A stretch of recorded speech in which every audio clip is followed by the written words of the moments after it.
The Kung Fu Master is a highly skilled martial artist who relies on quick timing and swift reactions to defeat any challengers. The ferocious Gon and the steadfast Jin have proven themselves proficient with the discipline needed to be Kung Fu Masters, with the Yun later adding their own grace. Complete mastery of their abilities allows Kung Fu Masters to use their explosive fists, flying kicks, and body-breaking grapples to pulverize their enemies. The Kung Fu Master excels in single-target combat. They're able to find the exact pressure point of their opponent and focus completely on exploiting their weakness. With keen reflexes, they can dodge out of the way of incoming attacks to catch opponents unaware and vulnerable, to counter their attacks with one of their own. The power of the Kung Fu Master is found in their ability to chain together combinations of skills, controlling the flow of combat. But sometimes the power of a well-placed punch or kick is all that's needed to take an enemy down. Or in some cases, wrestle them to the ground to break their arms. As a master of a wide range of abilities, and with split-second timing required, only the most disciplined are recommended to embody a Kung Fu Master.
in order to tame the maelstrom of their abilities. As sharp as the point of a tornado, the Soul Fighter is equally capable of close melee destruction, as managing the ranged follow, and can be as elusive to catch as the Thunderbolt. Upon entering the battle, or at any point within, a stance is chosen. The elemental stance calls upon the Blizzard to summon winds, hurl ice, or focus their chi to maintain opponents beyond arm's length reach. The Kung Fu stance concentrates on keeping the opponent off balance, with greater damage applied when attacking from behind the enemy. Should an opponent attempt to retaliate, the quick Soul Fighter can dash out of harm's way and follow through with a strike of their own. With each progressive attack, the Soul Fighter stores chi. The height of this energy buildup will either unleash the ferocity of your fists to deal awesome damage, or command the storm's fury.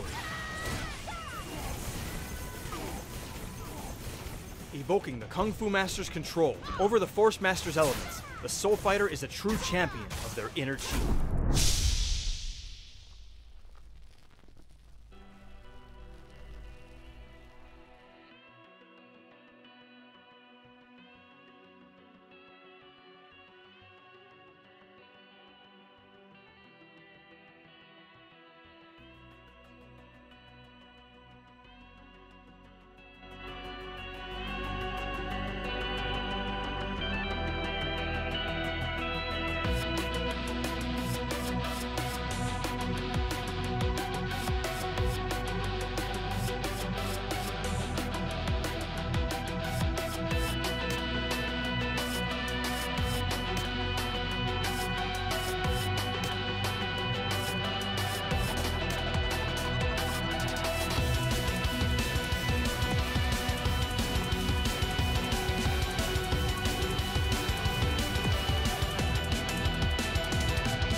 Good afternoon, everybody, and welcome to the Blade and Soul Battle Brawl Qualifiers here for the North America region. It is day number 2, and we are at the pointy end of the competition. We have got our final 4 competitors, and at the end, we will see who the top 2 will be that will represent North America at the NCSoft Studios for the Battle Brawl tournament a little bit later on in the year. My name is Kit Fox. It is an absolute pleasure to be back here for some more Blade and Soul Esports, day number 2, and I'm joined once again by my co-caster, Gummy. How are you doing, my friend? Hey there, pal. I'm doing pretty great. I'm looking forward to seeing these games. We're finally down to the top 4, so hopefully every match from here on out is going to be one that you don't want to miss.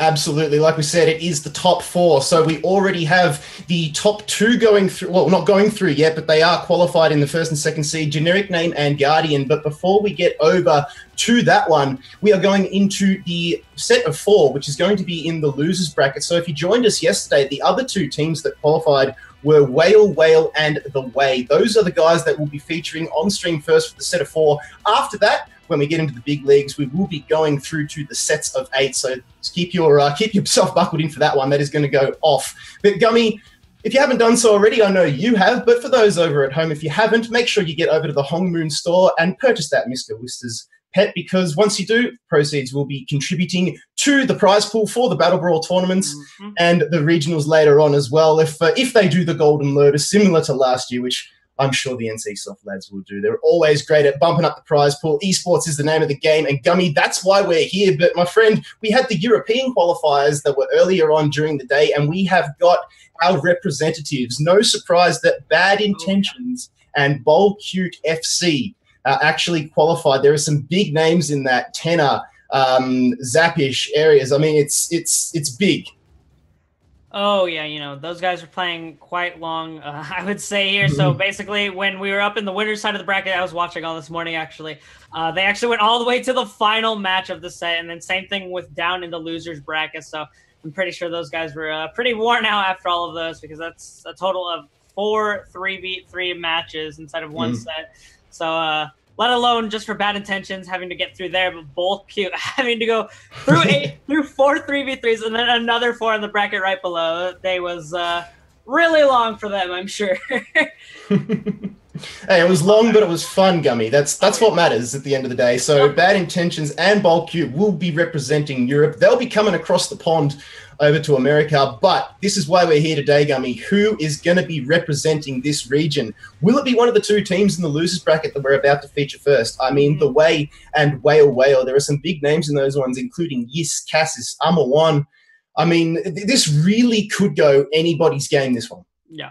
So that's the really big thing we have to be kind of careful of, because Whale and The Way, if we do see, since from yesterday's results, they are down in the losers bracket. So if they get knocked out here, they're out of the tournament. Unfortunately, and there is no more chance to get into that top 2 seeding. But for anyone that is in the losers bracket, they have to win 2 in a row, whereas the 2 teams up in winners bracket only have to win 1 more if they want to proceed onto the finals that will be later on this year. And that's the really big thing they kind of have to keep in mind, is making sure that they're on their A game, just so that they don't get knocked out, because having to play from behind like this could kind of do a lot to the mind.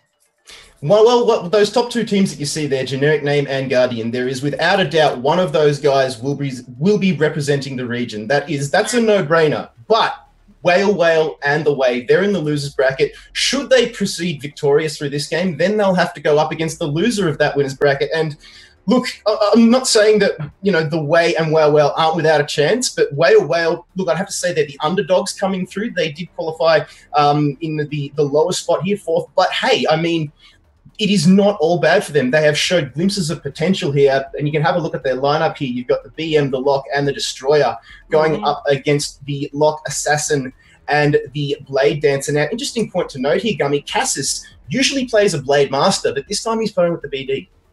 Yeah, he's been opting for that BD pretty often. I think that's just because he wants it to fit the team comp as optimally as possible. I've said it before. The Warlock with the Sin plus the BD, that's like the really old bread and butter comp. This team has been around for a really long time, ever since the update started coming. It was the first one to really rise to power, and so I think it's probably one of the more properly known teams, and Cass is making sure he can fit that niche for his teammates. So if you were a betting man, Gummy, who would you put your money behind to take this one out? Would you throw it all on black Whale, or are you going to bet on red, which is The Way? You know, I'm going to have to go with The Way primarily, just simply because they've been around, they've proven themselves before. 2 of the members on the opposing team over here with Whale are new. Actually, Sayuri, though, himself has actually been around before. We did see him in the regional tournament last year as well, which was another thing, but they have been playing pretty well for the most part for themselves, but we'll see if they're else here today. Well, here we go, ladies and gentlemen. It is round number 1 here. First of 3 matches we'll be featuring today. It is Whale versus The Way. Set of 4. It's going to be Sayuri versus Amor 1. Good old Warlock versus Assassin. Now, Amor 1, he actually hasn't done too bad through the qualifying tournaments yesterday. His Assassin play was fantastic, and already you can see him throwing down the Lotus of Escape, closing the gap on his Warlock opponent, and already webbing straight up into the air. No mine, though, yet, Gummy. Yeah, it looks like he's trying to wait out, maybe buy himself some more time. He doesn't want to use too many of his cooldowns before the time distortions pop. Just trying to wait out, see if he can kind of play a little more slowly. He might be even trying to look for a timeout on the throw, or maybe even potential kill by playing as slow as he currently is. We do see the Daze Bomb coming on down as well, and he's just choosing to end the aerial combo.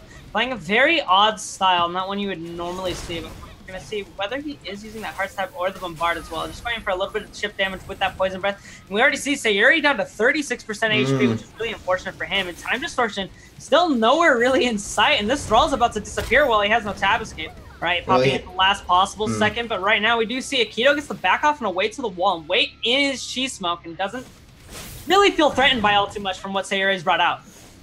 Yeah, Sayuri down below 50% HP at the moment, getting some good blocks off there into the Sanctum. Now, the Bombard check goes in. That PvE damage through the counters is very, very good. Now, 30% HP for Sayuri. He needs some kind of miracle here. Oh, the Leech goes in, and in goes the Thrall. This is the aerial combo we were talking about, the opening that Sayuri was looking for. And just like that, Amor1, aka Akito, is taking massive chunks.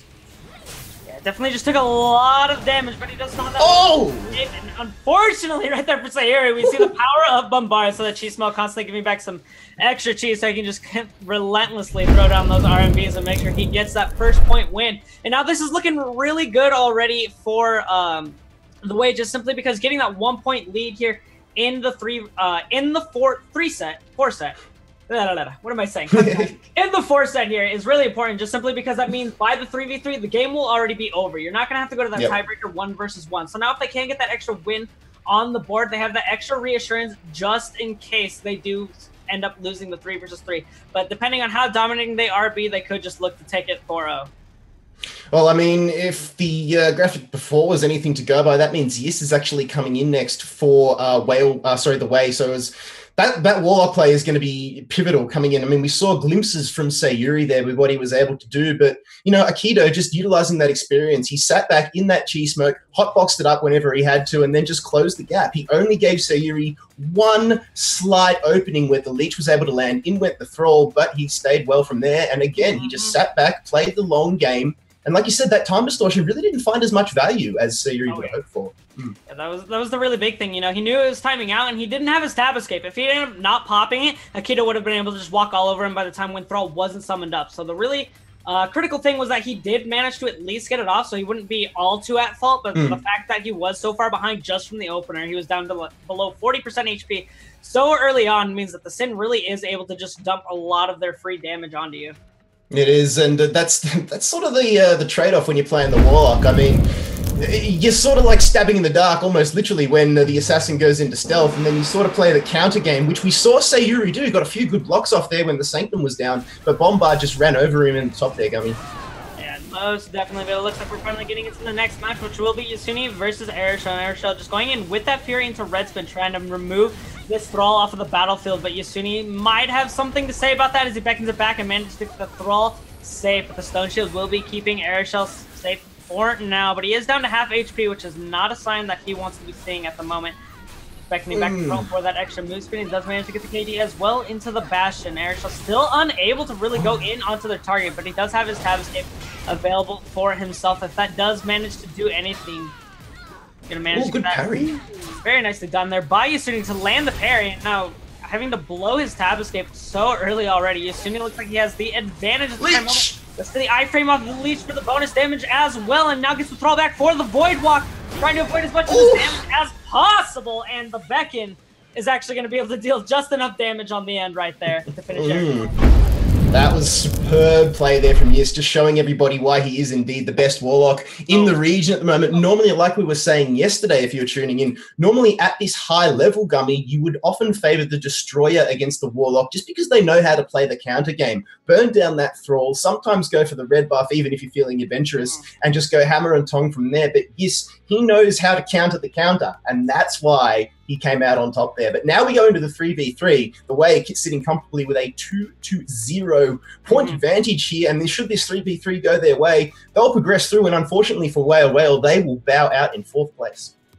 Yeah, so that's the really big thing here. You know, they already got the lead, and it's not looking really great for Whale. They really need to pick up their game and show that they can, you know, really perform out inside of the 3 versus 3, but arguably, you know, the 3 versus 3 are a lot harder than the 1 versus 1 because you need a lot of team coordination. You need to be working with them and making sure that you're paying attention to what cooldowns are up. You know, is my ally in danger? Am I going to have to come in for a save here? Things like that, because you don't want to be stacking a lot of your escapes. That's another really big thing to kind of consider as well. Like if your ally is caught out and maybe they still have their tab escape, Should I be saving them first? Should they be blowing their tab first? What's the optimal way for us to be playing through this? And they need to make sure that they have all of this corded, kept down, and in the mind, just so that they aren't wasting any of those interferes and tag outs. Speaking of interferes and tag outs, you don't want to be being taken out nice and early, which we saw happen a few times yesterday. It happened to our Soul Fighter friend. It happened once to a couple BDs. And I mean, that puts your team really behind the 8 ball. Not only do you die, that's a man down, you lose those tag-ins, you lose those assists and those potential saves, and then you just open yourself up for some more carnage. Oh, yeah, most definitely. You know, even earlier today, actually, in the European tournament, there was at one point where I think areas actually ended up getting caught out. But luckily they managed to clean it up in the next one, fix their issues, and sorted it all out for themselves. But hopefully we're not going to be seeing anything like that here today. So as we get into the first 3v3 of the day, it's Well versus The Way. Currently The Way with a 2-0 advantage is going to be Arashel versus Aikido, aka Amor1. Cheese Smoke popped nice and early. Lotus of Escape is down as well. Ooh, nice kick in there to get the knockdown. And Arashel just hunting, trying to find something here for Amor1, but we know one thing about Aikido Gummy, that is that he knows how to play the range game. Oh, for sure. Aikido always likes to stay as far back as he possibly can. He plays really patient, more of a reactionary playstyle rather than going aggressive in onto things like the Destroyer here, because he knows they have a really difficult time getting engages against Sins when they have so many great cooldowns, including with their strafe, their forward dash, you know, the decoy, party decoy as well. Just can't kind of have a hard time. And even the evade procs, you know, right there with the axe throw, he does have the infiltrate buff there, so he's not going to be able to get caught out. So it's really difficult for Arashel to get these engages if he's not in close range. So Aikido always playing backing, making sure his opponent's having to blow all of these escape cooldowns. But right here, we do see Sayuri coming in to reset his ally and hopefully get a pick off of this. Yes, just the long game being played yet again. We're down to 8 minutes and 41 seconds. But that's a great knock up there from Amor1. Now the web, not bad at all into the smoke. The mine is waiting for the combo. Oh, dropped it there, but no. Arashel just surviving for now. All the axe throw goes in, but turningly failing, and in comes Amor1. There's 12 seconds left on these mandatory tag outs. That's a great knockdown. Smash was used, but the Lotus was good enough. Yeah, auto tag outs coming out here in just about 5 seconds as well, so both have decided to maintain their peace and stay on opposite sides, and as they are swapping out, it looks like we're going to be dropping into E versus Cape Baldy. Baldy here going to have to be playing a bit more safe, as he is going to have a rougher time getting that engage early on against the Warlock, with things like the Bastion and Sanctum being available, and of course double tab escape to play around. HM block does come on down, but Yasune's just going to wait off on the side inside of their Sanctum. Time distortion still available for the side of the Way as well, which is something that's really big to keep in mind. Oh. Does manage to land the connection. Unfortunately, no Warding Spirit going to be available here for Cape Baldy. The time distortion is going off. Nothing's really going to happen to Yasuni on that interfere, but as he does get the aerial, this means Cape Baldy is going to be dropping ever so lower. Connecting out the Sun's going to be forcing out that second win from Cape Baldy's side, and it's not looking all too great here for him, as the HMZ is deflected here by the repulse. Oh! Now going back in, they get the catch on the swap out as well into Sayuri, and he's already down to 5% HP. Getting so dangerously low right there, so that was really well done out there by Aikido. He made sure to wait for the swap out. They know Cape Baldy had to come out. They didn't have any way to save him, so they needed to swap out. So he dropped in early so he can get the immediate catch onto his opponent. Cape Baldy blew his cooldowns early on in that fight as well. He got caught with his flock of blades out, so it got absolutely no value. And once that was down, the tagging came in, and you called it Sayuri. Welcome to the game, son. Got absolutely backhanded down to 5% HP, but now we can see the Sanctum time distortions coming out here from the Warlocks, Yis and Sayuri. In fact, both the Thralls are out now, just doing a little bit of a battle, and the distance now drawn here by Sayuri on the blue side. Oh, narrowly dodges that one. Yes. Still lurking, trying to find something, and there's the Imprison actually lands. Not bad at all. Will the connection go in? Yes, yes, he's trying to end off Sayuri here. Is the save going to come in? Yes, just in the nick of time. Arashel for the win. Yeah, right here, I want to point out, too, the other really big thing that we have to kind of take note is that the Way has yet to use any of their swap outs at the current moment, which I think is a really big thing that people have to be looking for. But Cass is taking so much free extra damage. He's all the way down to 2% HP. He really needs to swap out, as he does managed to finally use that. So swap out has been used by the side of the Way, but I just want to note that it is important that they are up and have gotten these auto swaps, because that means it's going to be putting a lot more pressure for the neutral game of the side of Whale, especially when time distortion is getting dropped down here by Yasuni. But the Sheath is going to be keeping Cape Baldy alive, but Cass is taking way too much extra free damage there. The ultimate is coming down from Yasuni's side as he goes for the swap to break off that chain. Now Arashel trying to charge forward, misses the X sweep, unfortunately, but the Thrall swap with that Void Walk is going to keep Yasuni safe, trying to keep him back at a distance. And we do see the Persistence getting burned out by Airshell as well, going into the upper with the pile drive. Now swapping in onto Aikido. He is stuck here by the wall bang, and he's going to be taking a lot of this free damage here as the Destroyer ultimate does manage to come out as well. But Aikido still managing to keep both of his tab escapes, is looking like he has a relatively good position here in this upcoming neutral. But the other thing to keep in mind now is that Kate Baldy can no longer interfere to save. He still has that cooldown timer to be waiting out, and Warlock is not the best of saving your companions unless you're just wanting to reset tab here. Yeah, still 2 minutes before the resets on those abilities. Oh, good close shave into the Bombard. This is where Aikido is dangerous, but Arashel just has the survivability. Ember Stomp goes down, but Amor 1 is not having anything to do with that. Now he throws down the Lotus. Oh, great connect there, drawing in, forcing out the escape there, so Lotus no value. The Mine whiffs as well, so Arashel just winning the mind games here against the Assassin Amor 1 as we get the Stone Shield come out to provide a little bit of a recoup. The ult, though, for Sayuri, that's what I'm looking at as Amor 1 goes straight back in. And there we see the red spin coming out there from Arashel. This is where Amor 1 needs to be careful. Cheese-Smoke goes down, but great spin to counter. And he won't be sucking up that one for a while. Oh, great leg sweep going in. And this is where the danger is for Arashel. The buff coming in for Amor, but no, nothing so far. Gummy, now the distance is closed. There's the area we were talking about. Will the web and mine come out? There is the web. No mine just yet. Going for the Bombard instead, and at Arashel, that big, beefy, bulky Destroyer, Gummy, look at the recoup. It's playing really far back because the auto swap's coming on in, but now we can see here Sayuri is really kind of low on the fumes, I would say, and if we learned anything from that initial 1 versus 1, Aikido is happy to deal free Bombard damage with that chipping. We'll see how it's going to be played out. The Sanctum is going to keep him alive for a little bit longer, but iframe will try to buy some more time as Yasuni actually now going to get dropped in place due to that auto swap coming on in for that side. Now we're going to have to see who can get the initial catch, and Leech is a really big cooldown here. You do not want to be getting caught out by that by any means. And the ultimate, unfortunately, thrown onto the Thrall there. Tried to go for the Yasuni, but lost targeting right at the Sanctum. Got dropped there. Unfortunately for him, he is going to have to tap out as Baldy does come on in, and they throw him up into the air, and he needs some help here by his ally. He did not manage to tab escape before that aerial managed to come in, but Cassis is going to be able to save the day, but Airshell being dropped on in next as well is going to get caught up by these imprisons and has Persistence just barely coming back up. We see the Stone Shield healing up by a slight amount. He is going to be running out with that guard break knee as well, but Yasuni just freely burning their tab escape. Not really all too worried as he knows he has a lot of these safety cooldowns that can keep him alive, and Airshell's going to have to play a bit farther back as we do see now the Aikido is going to get it swapped back in as he still has 2 tag outs, which is really big for their side. On the side of Sayuri and Kate Baldy, though, neither of them really have anything, and Kate Baldy's not going to get a lot of this interfere, especially with that Lotus of Escape getting burned here on the side of Aikido. And the red spin not really doing all too much for Airshell as he's trying to buy himself some more time for those cooldowns. They're getting knocked down to the floor there a bit too far for Aikido to make a follow-up, so now waiting for the side is going to land that body swap as the Exo actually comes in as well, but unfortunately for Cass is not landing anything on that lightning draw.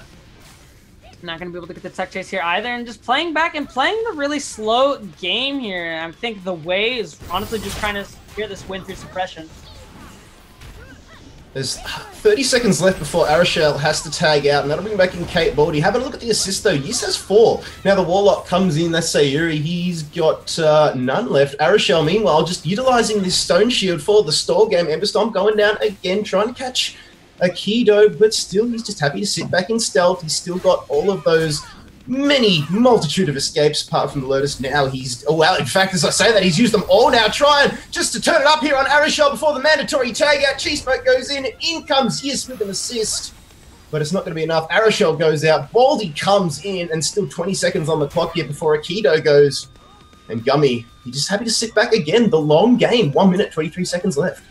Well, I definitely think the way here overall has probably dealt more damage. It could be maybe a little deceptive, but, you know, just not really having any great ways to get in. You know, Yasuni hasn't even really had to time distortion his own teammates this game. And for the most part, they've been playing really slow and backwards. But right there, we do see Cats has to blow their tab escape immediately. But honestly, he's not all too worried as Aikido can still come in and save him. We'll see how he does decide to play the neutral here against Kate Baldy. As long as he's not going to get pulled in, he should be fine for the most part. As long as he's playing distance game here. Now playing back, Capability up against the wall, trying to get that engage. Does manage to connect out with the boot. Airshell's trying to follow up as well, and Cass is actually going to get caught out here and killed by Airshell's Destroyer ult.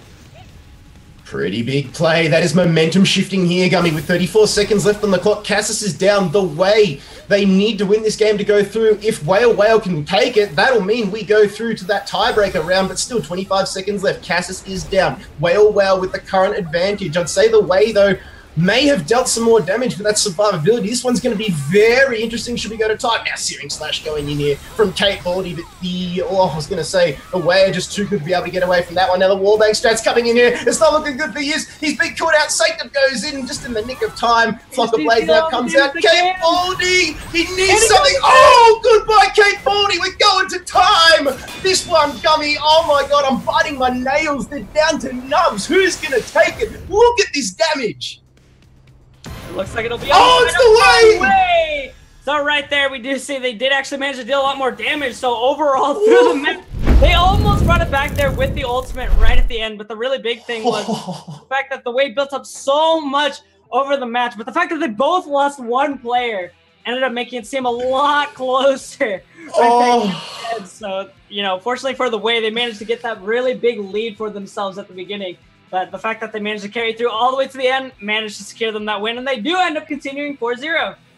Man, I was worried when Cassis died. I was so worried when Cassis died. It was very neck and neck. You could see 23 or 24k damage, something in the end there. Ridiculous amounts. But when Cassis died with about a minute to go, I thought, here we go. This is the chance for Whale just to bounce back here, just a hip and shoulder, bully their way back into the game, and they did. But the damage, maybe at the end there, that frag onto Baldy, maybe that might have been the clincher.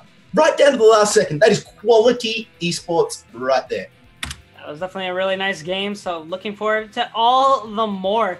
You know, definitely really intense between both of them, but unfortunately for Whale, that means they're going to have to be knocked out here at 4th place, and there is no longer that shot at top 2. But fortunately for the Way, they are keeping the dream alive.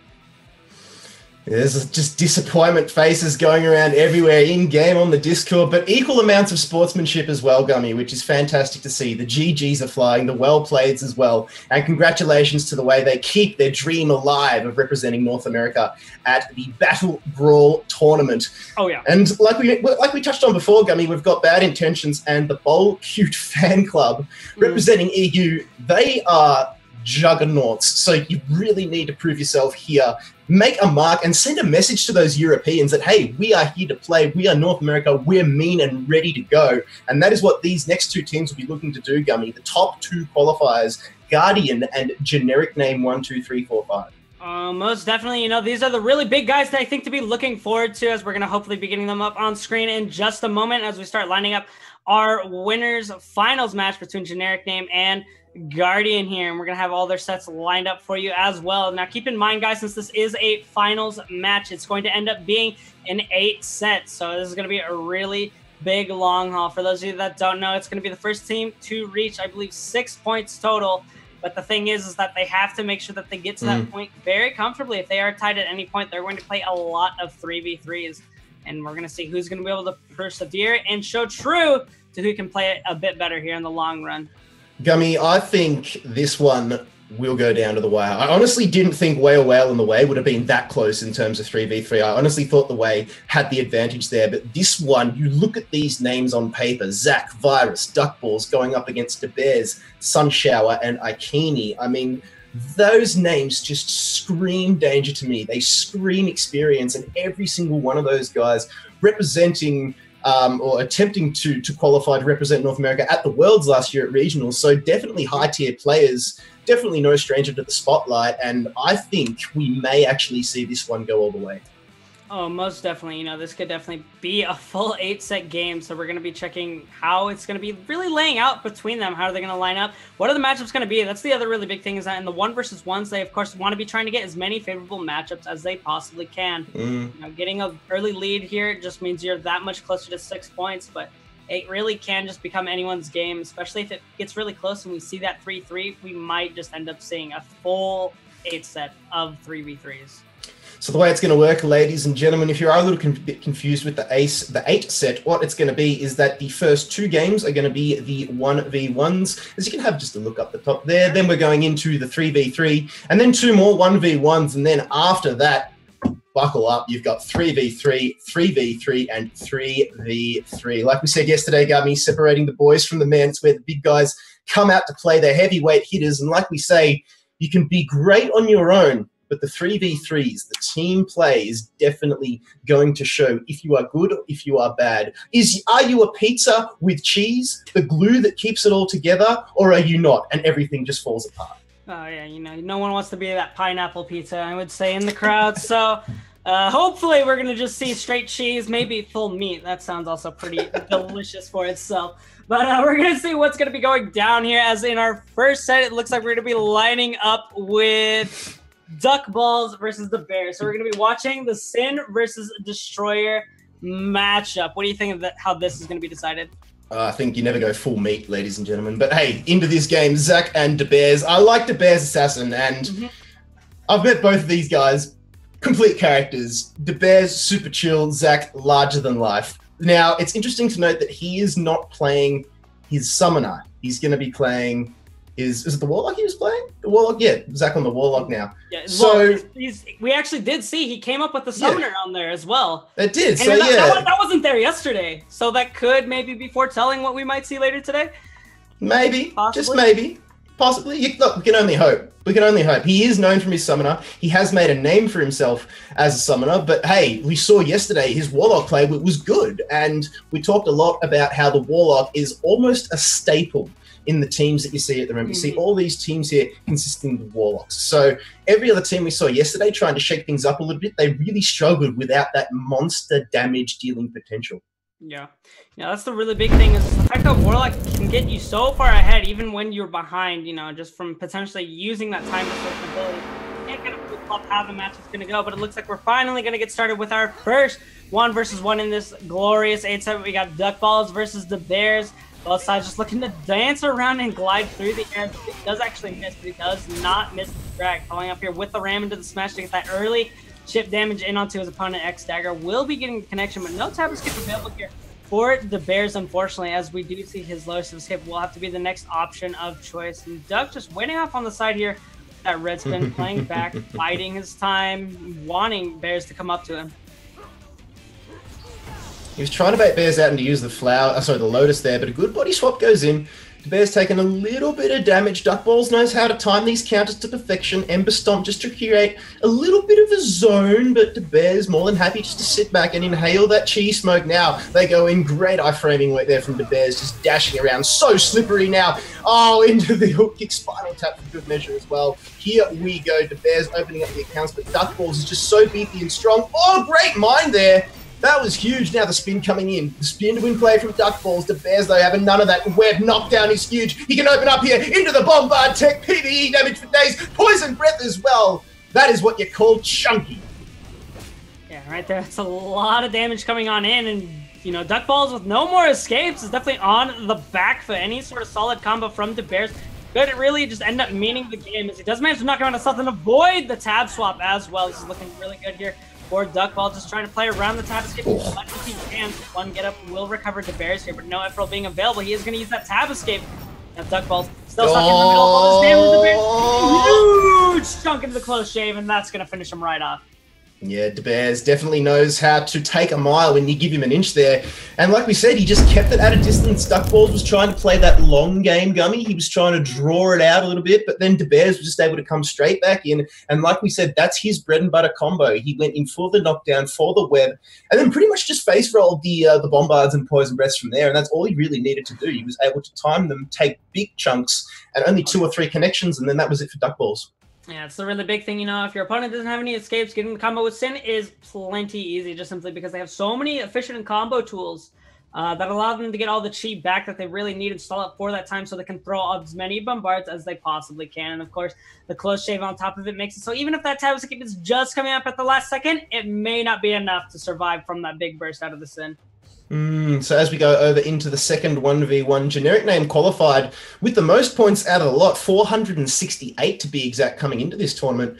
But as we go into the second 1v1, they find themselves down one map, but hey, it is only the first round, and there is a lot more to go. As you can see there, we've got a lot coming, more 1v1s, and should be going down all the way to the pointy end. It will be a lot of 3v3 action, so that's potentially half an hour of action just right there, Yummy. Yeah, there's a lot going down. So we see here for our next lineup, it'll be Virus on his Sin versus Sunshower on his BD. So this is going to be another really big and important matchup, I think, to be looking forward to, just simply because a lot of Sin, I don't really think fighting Blade Dancers. So Virus versus Sunshower, Generic Name versus Guardian. Who will be going through? Remember, one of these teams will be representing the region. It's all a matter of who takes the victory here, but Virus on the receiving end of some massive damage. Big lightning draw from Sunshower, tied to perfection, and Virus gets down to below 50% HP. He'll be looking to chi-smoke that up, but Sunshower will not be giving him any room at all. In goes the 5-point strike now, and as well as the, I was going to say the wall bang there as well. It was in fact the Phantom Grip, but now Virus gets the mine down that he was looking for, but Sunshower just utilizing those iframes so good here. Virus down to 30 HP.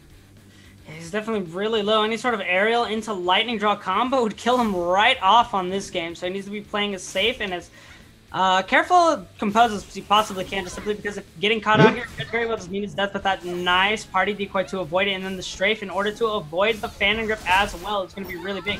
Just connect out the C-Stun. Tab Escape still available here for Sunshower, but he knows that Virus does have that Tab Escape back, so he might need to be a little more careful.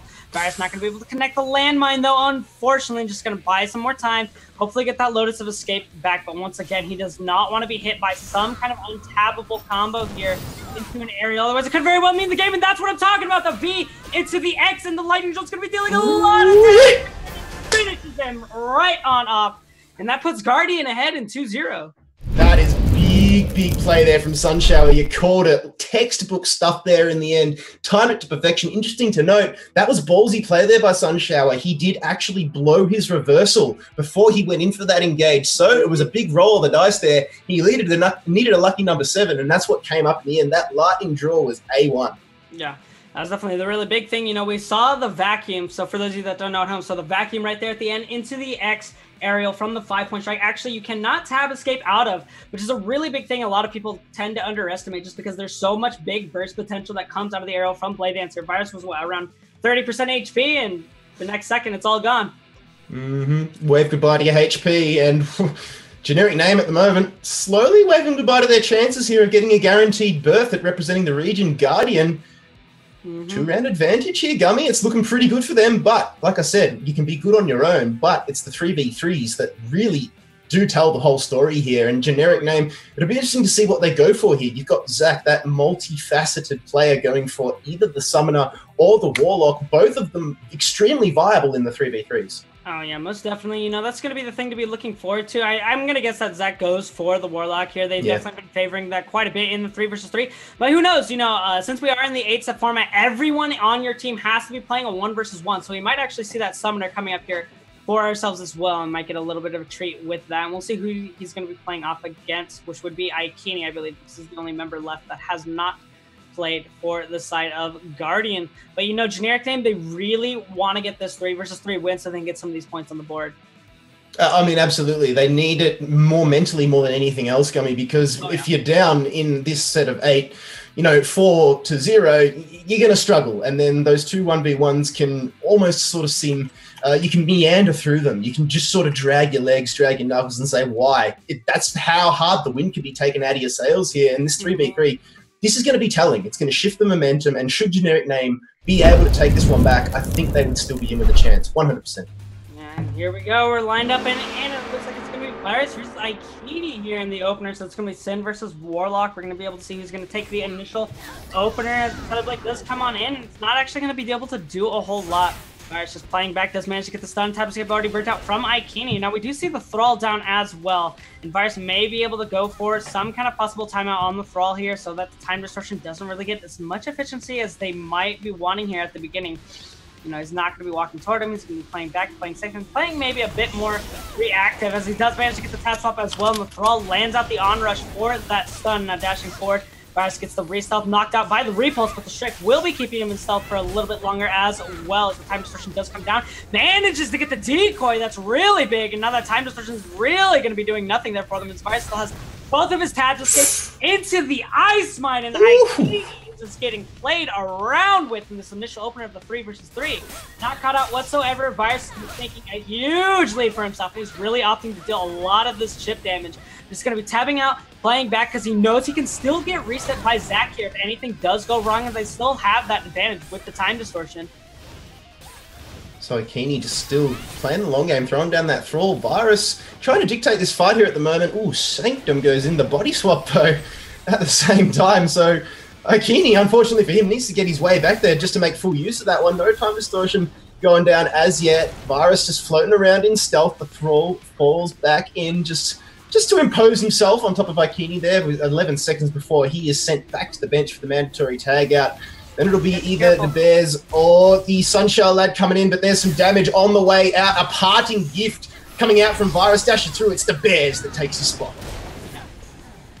So now we see them swapping on out. Bears is now in, but we're still seeing Warlock versus Sin. The matchup hasn't changed, guys. It's all the same here. But we actually see Tetherblade actually coming out as well. But yeah, he actually is not going to be casting that leech into the smoke because he wants to avoid the projectile protection for himself. But once again, time distortion is still available for the side of generic name. They didn't want to use it on Fires to do that auto swap coming out so soon. But see, iframe looks like what both of the Sins are going to be using this time around, because the aerial webbing does come in and he's trying to buy himself some time against this Thrall. Having to pop it, he knows he needs these cooldowns if he wants any chance to win this next neutral one before this Thrall disappears. Zach now waiting out, biding some time, does manage to get another KD into that imprison, but the tab escape will be coming on out, and the time distortion is now back up here for Ikini as they do call it back in, and Bear's just going to slowly heal back up as those resets come on in for that cheese smoke, and it looks like we're virtually at the start of the game again. Yeah, we're back to the drawing board here, Gummy, both at 100% HP. The cooldowns are all back up. And like we said, it's back to the drawing board. The Bears and Zach still juking it out there. Gravity Well goes in from the Thrall, and needs to be careful not to be caught out by that one, but here's the Sanctum. Oh, but it doesn't matter. Untargetable damage, and Zach, he's on the receiving end of that as the Bears tries to open up the accounts. But this Sanctum, there's so much value here for Zach at the moment. There's only so much untargetable you can throw out, and then Zach just goes, thank you very much, I'll have my HP back. Here we go again. Yeah, most definitely. So Zach keeping his HP relatively high, but auto swaps are coming in really soon. And but Sunshower actually came in a bit early here, wanting to try to make something happen before these swaps do end up coming on in, but Duck is trying to save out his ally. Now the auto swaps come on in. Once again, we're back to the Sin versus Warlock. Looks like we're going to be watching this quite a bit as we're almost 4 minutes into the match already. Not calling out that Thrall. Virus waiting out on the other side, and both teams are just really playing super safe. No one wants to engage. I really can tell that the nerves are on both of these guys just to make sure that they try to get as big of an advantage as they can without blowing all too much. Now Virus going on the aggressive as he does manage to get that stealth off of the Thrall, getting out a little bit. Goes for the ultimate on the Thrall and beckoning right that back to the other side of the arena as Ikini does not want that to die all too early, but Virus still playing safe, playing slow, and not trying to go in for these big engages as Ikini keeps desperately trying to get that connection. Leech not going to be able to get the follow-up with the side of the blade. Definitely will find him. Now jumping on in, the Bears trying to get that interference. They do catch him on out. The stun shield's coming in from the Duck's side. Will be able to save out Virus as well. The Duck quite the aggressive play. Sunshine trying to come back in for more aggression, but does get the Maelstrom off to save his teammate as he was caught in that stun, but we think the ultimate is available once again for Ikini as well. Zach coming on in, wanting to get that time distortion off, but I believe the repulse made it too little too late there for him, so they're going to opt to hold on to that for now. So the Thrall now on the receiving end of damage, and this is what I was about to say, Gummy. Bring in Duck Balls to deal with Ikini and his Thrall, and look at the HP of the Thrall already. Duck Balls will be trying to go back in and finish that one off, a lickety-split, but there's only 20 seconds on the clock before Ikini gets back to the bench, and there's 5 minutes left in this game. As you can see, the Thrall now has run out of time. Sunshower gets tagged in. Now it's BD versus Destroyer. Sunshower just happy to sit this one back, and this is respect for your opponent if ever I have seen it. Both of these guys not wanting to give up an inch here. There is every single stone and pebble on that arena floor is earned with blood and tears and just sheer determination here at the moment. This game is still anybody's. The HP pools are high. Now, that's the arm looking at big damage. Oh, just narrowly there by Sunshower. That was almost disastrous. All Duck needed right there was a little bit more chi and one more wallbang, and I think that ultimate damage might have been able to go off for his full potential. But we do see the ultimate. No! Bears to deal a lot back to Zach with the SS just in the nick of time. Does manage to save him, but Zach is actually going to get taken down here as Guardian manages to find him out and single target him. And now Duckball's stuck in, and he actually has no tab escapes available, and I don't think Virus is able to come on in here to save his ally. Yeah, the mine is in, so is the web, and DeBear's just toying with his food here at the moment. Duckballs now eats the mine, eats the bombards, one after the other. The poison breath's just not there at the moment, but for Duckballs, he is on 18% HP. DeBear's almost at 100, and now this is just child's play here. Bombard into the lightning rod. Oh, it's the Bears now, 3% HP. Will there be a tag out? He calls in Aikini with the mop as the janitor to finish this one off. There goes Duckballs. And now it's all up to Virus. He's got a 1v3. He needs a miracle here. I hope he's a religious man, because Guardian are currently sitting 2-0 up, and Virus, it's not looking good for him at all, Gummy, as Aikini unloads! Yeah, right there at the arrow. You know, in that 1 versus 3 scenario, when there's so many things still up, it's going to be really hard for them to get that win. But now Guardian leads the Storm here at 4-0. So now coming out so strong, they could potentially just win here off of the 1v1s. Yeah, 1v1s. I mean, like we said, we still need to see, I believe, who do we need to see on the 1v1 for generic name? We still have to watch Zach versus Aikini. There we go. But then there is still a fourth 1 versus 1 as well that we have to keep in mind. You know, they can throw in anyone they want back. But if Guardian does manage to just win these two 1 versus 1s, they actually just win the set. So it's all going to come down to Zach. I mean, this one, Gummy, this is a telling round here. Zach was the first frag in that round, and he'll be looking to redeem himself. He's going to say, "Put me in, coach. Let's go. I'm ready." And he really needs to, because you're the first one out. You never want to be the first one out in the 3v3. You feel like you've let your team down something shocking. But I know Zach, he'll be looking to bounce back. But in this 1v1, he does have to go up against Aikini, like we mentioned. So we are going to be seeing a lock versus lock mirror match here. This will be interesting. Whenever I see this matchup, it's about precision and surgical timing more than anything else. Yeah, most definitely. You know, that's the really big thing to kind of be looking for. And what timing are they going to really have? You know, are they going to be bringing it back? And generic name is kind of having it a bit shaky here. And I think that the big thing for them is that they do at least get 1 point on the board. So the thing is that 1 point is your saving grace technically when it comes to these, just because it will be it'll end up going to a score set of 5-1, but that means you have to win the next three versus 3 matches, and that is such a long drag to have to go out for. So, you know, they kind of have to be a little more careful of that happening here.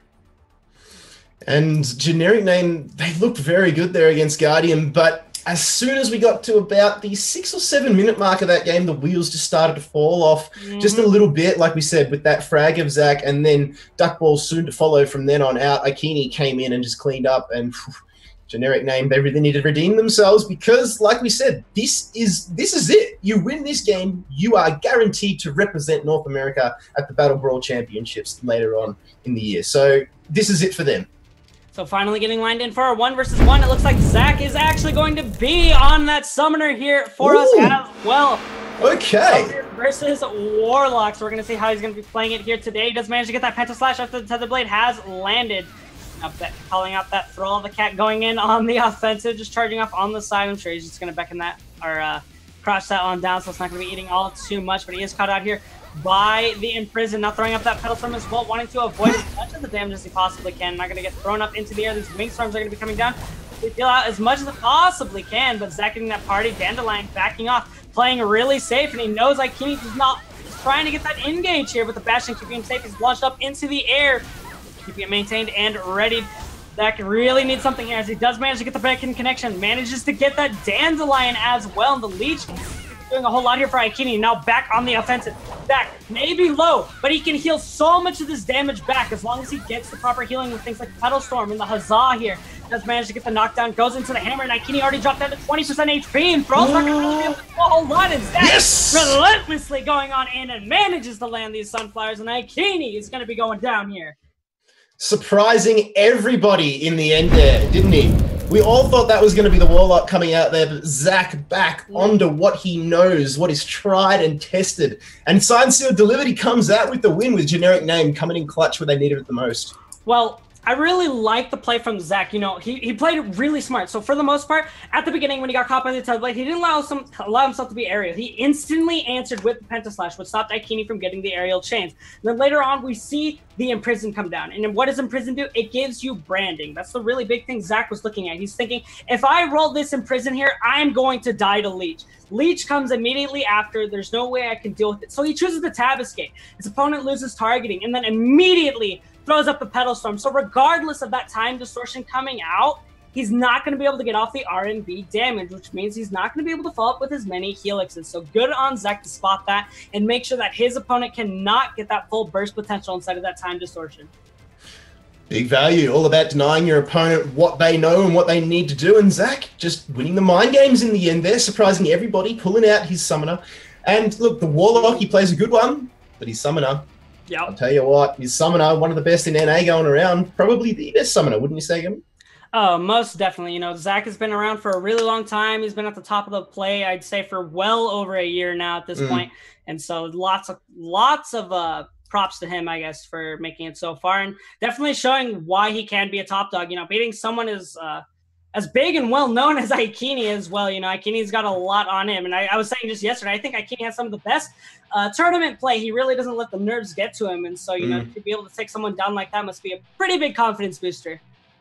Will definitely be happy with himself. But as we go over to the next 1v1, we're just waiting for the players to get in. If you haven't done so already, take this opportunity to head on over to the Twitter and like at BNS Esports for all of the news relating to the tournaments, as well as NC Soft West for everything NC Soft over in the American region. So get on over to Twitter and do that. And of course, give a subscription as well to the channel if you haven't done so already. And thank you so much for being here. It's day 2 of the North America Battle Brawl Qualifiers. We're about to get into round number 5 here in this set of 8. So let's get it on very, very shortly. Gummy, as we get in, who do you think it's going to be lining up? It's anybody at this point. We've had all the mandatories. And actually, here we go. It's going to be Aikini and Duck Balls. I like this from generic name. He's going right back with the usual Destroyer versus Warlock ring. Is what their combo's going to be. And right there, we actually see the Leech not doing a whole lot, but now we see Shadow Destroyer coming on out of Duck Balls, challenging out that Thrall, and it's showing him who the real boss is, and no time distortion is going to be coming out this time around. So now Duck Balls bringing out the secret strategies as Aikini has no Thrall available, and in all of the danger, the Bastion right there to avoid out the stun Stone Shield. Gets the knee connection, throwing out all that dirt and showing him, you are mine. Duck Balls charging forward, trying to get this aggressive play, knocks his opponent with the opener. And the lead good parry! Right into the parry. And the aerial from the block as well is not going to be able to do a whole lot. Knocked down by the Tether Blade, gets the counter, knocks him to the floor, gets the drag as well. Red buff coming out into the ram. It's going for more dirt, and he knocks Duck Balls, cleans the floor with all that dirt out of that axe. Oh man, that is a game. Duck Balls going straight out, all guns blazing, taking it to that Thrall. Aikini couldn't throw down any time distortion. He was on the back foot. Duck Balls, he wasn't a snowball, it was an avalanche. And then that parry from Aikini to open up that combo, that was an insane, lightning fast game of Blade and Soul. But man, it was good. So right there, we see right at the end, actually. So Duck Balls actually brings out the secret strategy. So this has kind of been a thought for a little bit, but instead what we saw him do there. So a lot of the Warlocks, they like to keep their Thrall alive. Duh. It gives them the most important ability, time distortion. He beckons it back into the Sanctum, right? Untargetable. You can't hit my Thrall. But Duck, little did he know, has the dirt build. He doesn't need to target your Thrall. He just red buffs, and he's happy to RMB it on top of that all day. So he's getting so much free damage right on top of there. And Aikini's like, what do? I can't beckon. I can't move my Thrall. It's stuck here, and I can't CC him because he's on top of the Ember Stomp. So really good to him, but he almost dropped it right there with that parry right at the end. Thankfully for him, every bit of HP counted for that Matt. Well, Guardian, they're sitting on 4 points at the moment. I believe it is the first of 6, so they are going to need that, that 3v3. So it's still not over for generic name. They've got themselves back 2 points. They've kept it alive. But Guardian, still, they only need the 1 round, Gummy. Oh yeah. So the big thing to look at as well is that Guardian right now, they are still at 4 points. So that means they only need to win 1 3 versus 3 if they want to take the win. But the really big thing here is that Generic Name doesn't have to win 3 anymore, right? You only have to win 2 now. So you kind of gave yourself a little bit more of an advantage. So they got to be really careful with what they're doing and make sure that they come in better composed than they were in the last 3 versus 3 here. So as we get it on like Donkey Kong, this 3v3 is going to be telling Gummy. It is going to be, it's going to be, I mean, this is it. This is it. I'm buzzing from that last game. That last game, I mean, throwback in Duck Balls against that Warlock. I mean, as soon as I saw him, I'm like, I like this. They know what they're doing. Nobody was expecting the dirt build. Oh, Nobody was expecting him to go deep. And that is huge. So it just getting the words that we're just getting the resets going on. But Gummy, man, who do you think's going to take this one? I would have put all my money on Guardian in the first 3 rounds, but Generic Name, they are clawing their way back up the ladder. Yeah, they really are showing that they aren't just someone you can brush aside. You know, they know their stuff. They know what they're doing. They've done, they've practiced and they figured out these different strategies that they can implement into their play. And so hopefully they're going to be bringing out some new stuff for this 3 versus 3 as well, because we don't want to see them go out with a whimper. More with a bang would be a bit more exciting, I would say here. Yep. So it's going to be the really large thing to be looking forward to. So hopefully their strategy can kind of bring them up here. So in terms of compositions as well, the other thing I wanted to note is that they have Destroyer versus a Blade Dancer. That's the only thing that they have really different. They both have Warlocks and Sins. But what are they really optimizing here for? And I think the big thing for Generic Name is that they want to play a bit more aggressive, especially with that wall bang. We talked a lot about the wallbang yesterday. We talked a lot about how much value it provides, but at the same time, it is avoidable. You need to be holding on to something just to get yourself out of that, because it's like boxing. Once you're up against the ropes, you really are struggling. You're just forced to sit there and take the damage. But Guardian, like we were touching on, they're national representatives. They've all been to Worlds. They've got the experience. They've scrimmed against the Korean overlords. They know exactly how to play.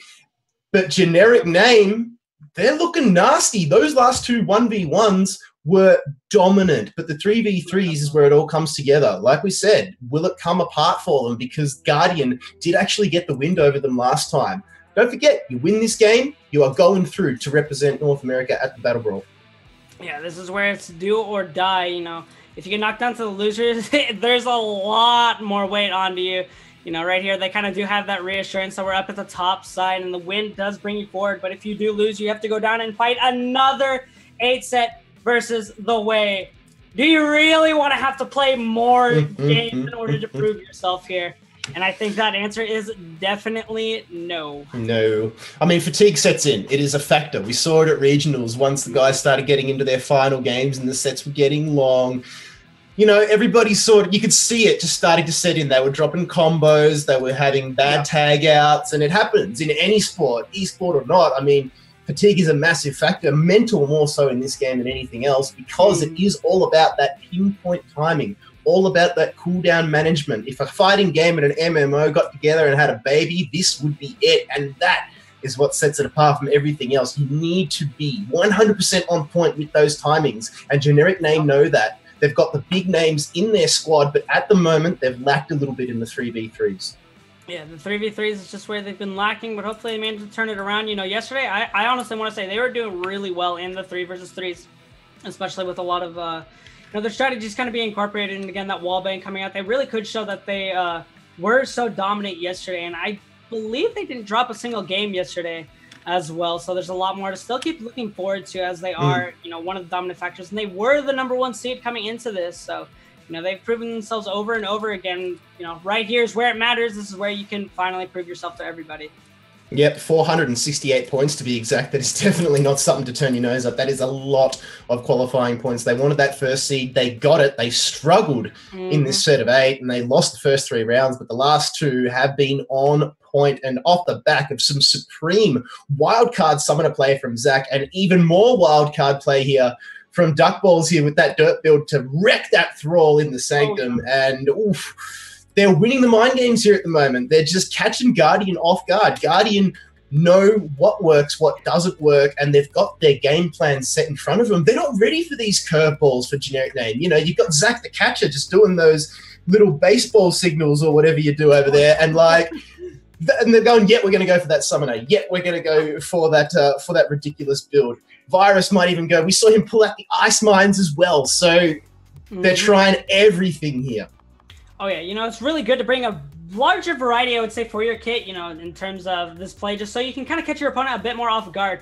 Being able to have that surprise factor is really beneficial to you, just because it means your opponent probably hasn't prepared for it, especially if you're swapping up so often. They don't know which ones to play for.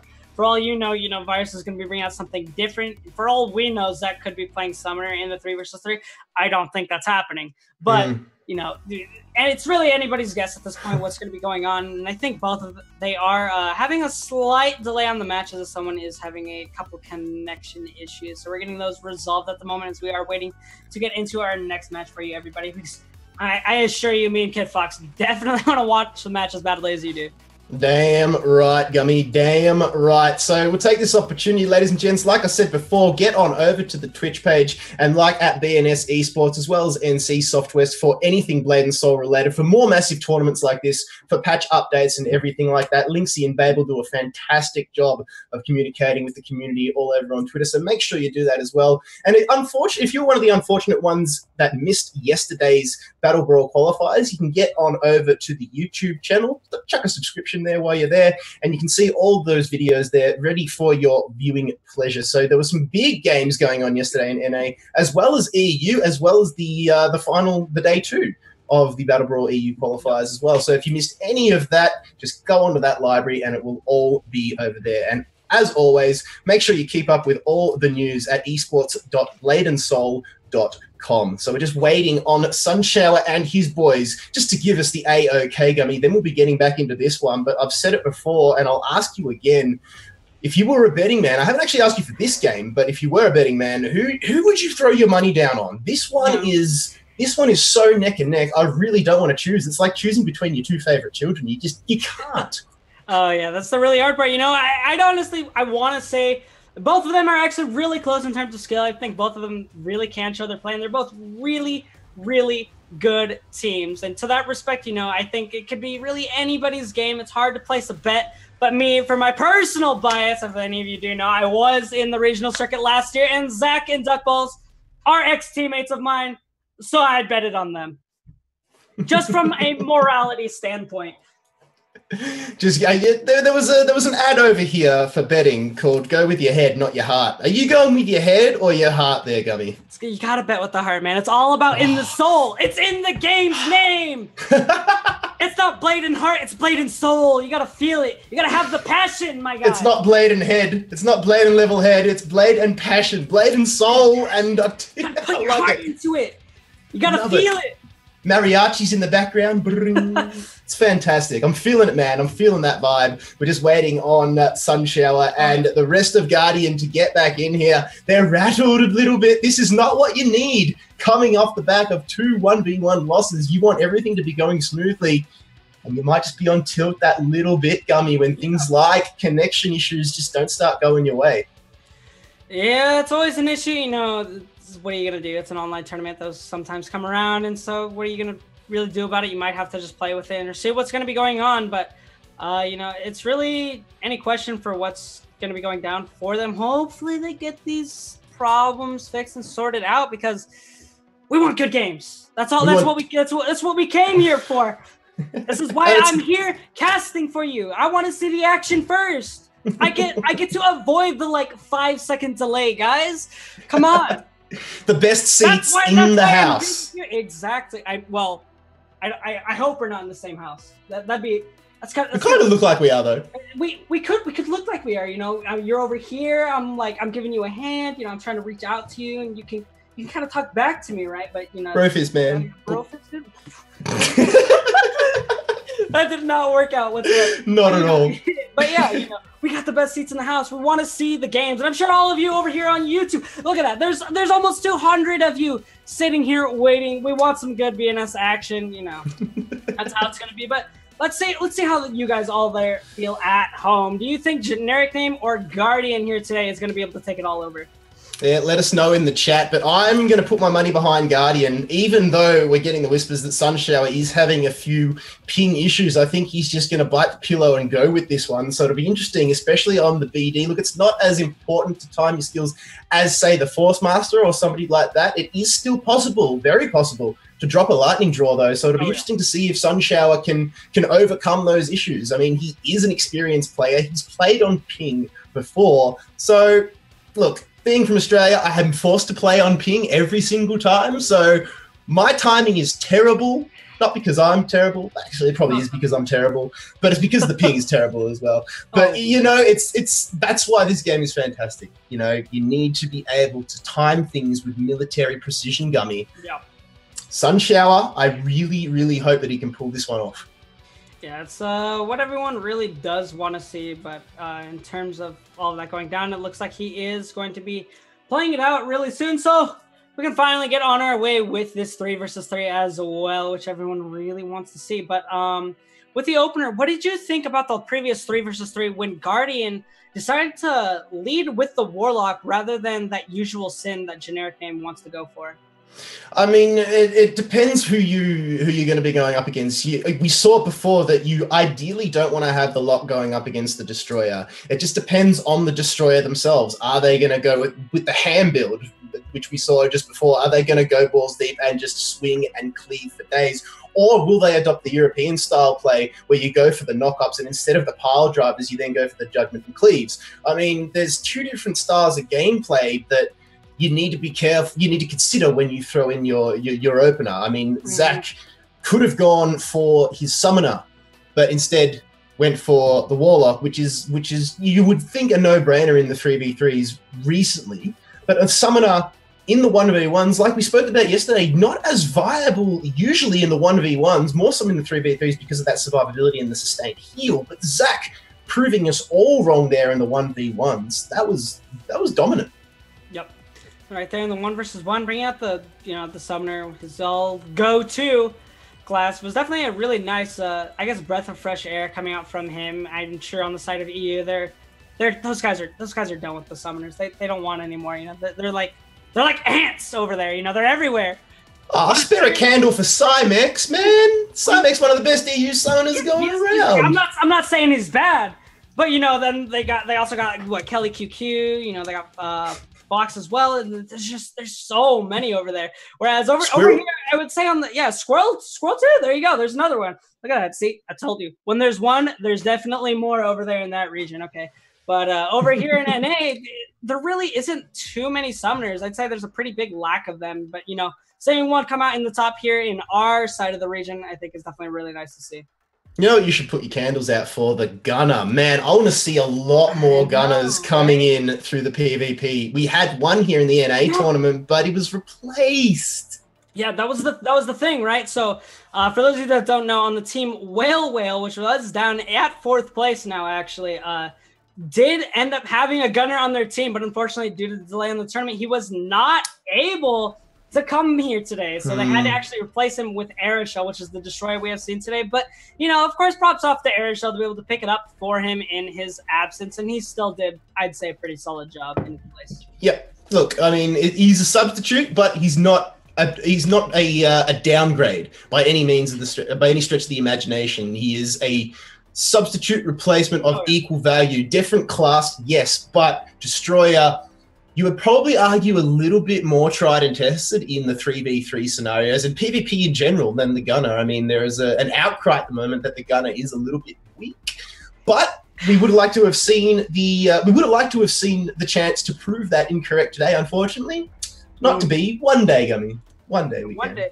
So you know, rumors are over in Korea though. Currently, Gunner is actually really, really strong. So I don't know if you've heard about the Gunner changes that actually did come over there. So there, Z, do you know Alpha Call? Do you know about that? Do tell the viewers at home. So currently Alpha Call, right, is a 5-minute cooldown. It resets the unresettable cooldowns. I know that it doesn't make sense if they're resettable, but no other ability can really reset them. So things like Time Distortion, it doesn't really Time Distortion buff, but things like Soul Burn or you know, different saves as well, like the Maelstrom, all come back. which is a really big thing. But now instead they've changed it so it resets tab escape, which is really big. Wow. To think about. So and it's on a 45-second cooldown instead of that minute-and-a-half like time distortion. So the neutral game for Gunners just suddenly jumped up, and as well as for its teammates, which I think is a really big thing to look for. But with that, actually, they did receive some other changes and tweaks. I think things like Skystone are now up to a minute as well, and their Tombstone no longer gives defense pens. So Gunner is okay. I'd say it's really the experimental class if you want to try to get into it a bit more.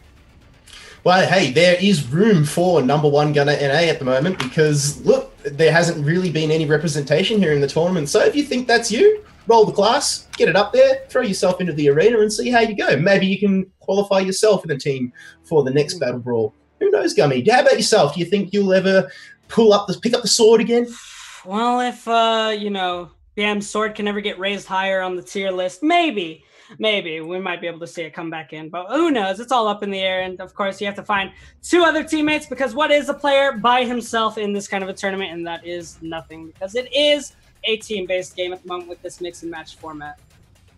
So still getting the whispers that Sunshower and the Bears and the rest of the Guardian lads are just still struggling a little bit to get themselves in the server, but the law has been laid down. There is now a time limit, so it's going to be do or die for these guys, but I don't blame them for taking so many time. Props to Elusive and everybody else managing the tournament for being so understanding and so lenient that these things do actually happen. I must say, Gummy, the administrative side of things has been fantastic from this scene. Yeah, so that's a lot of things to kind of be considering. So it looks like we have just a couple. Whoa, the camera was going a little blurry there. Almost went blind off of that. But, you know, just a lot to really think about. We don't want to see it going out this way. You know, when it comes down to someone having really bad connection issues and we miss more gameplay, well, what have we been doing here the whole time, right? We want to see the games. That's what we came here for. You know, all of you are out here watching, trying to see who's going to get on through. And, of course, you know, I guess on the opposition, it could be like, oh, sigh of relief, we just get in. But it's like, you almost feel like you cheated. Yeah, yeah. It's right? like we want to play, man. I know. We want this. We gotta prove ourselves. You don't just get there by doing nothing. You get there because you proved that you really are the best of the region here.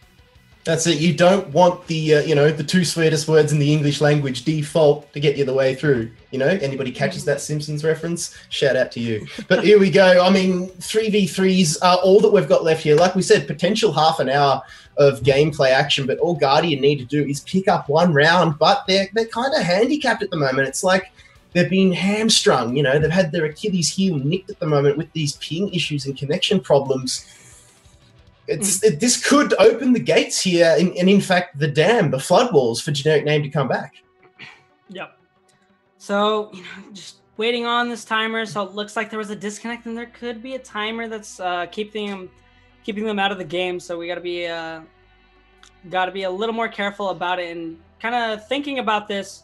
You know, I want to really see what ideas these guys might be having, especially when it comes to when we do get to that European side. So maybe if we could bring up that European bracket again, just to remind everyone what teams have already qualified for themselves here. So we do have the EU lineup already set. And so obviously these guys competing here today are going to have to line themselves up to beat these others, which of them being Bad Intentions and the Ball Cute fan club. I was gonna say Bowl Cut, but I was like, no, that's a player, right? That's not the that's not the name. Yeah, he's got his own fan club too. Yeah, he does. But now it's the Bowl Cute fan club, right? So, what are these names that they come up with? Bowl Cutie.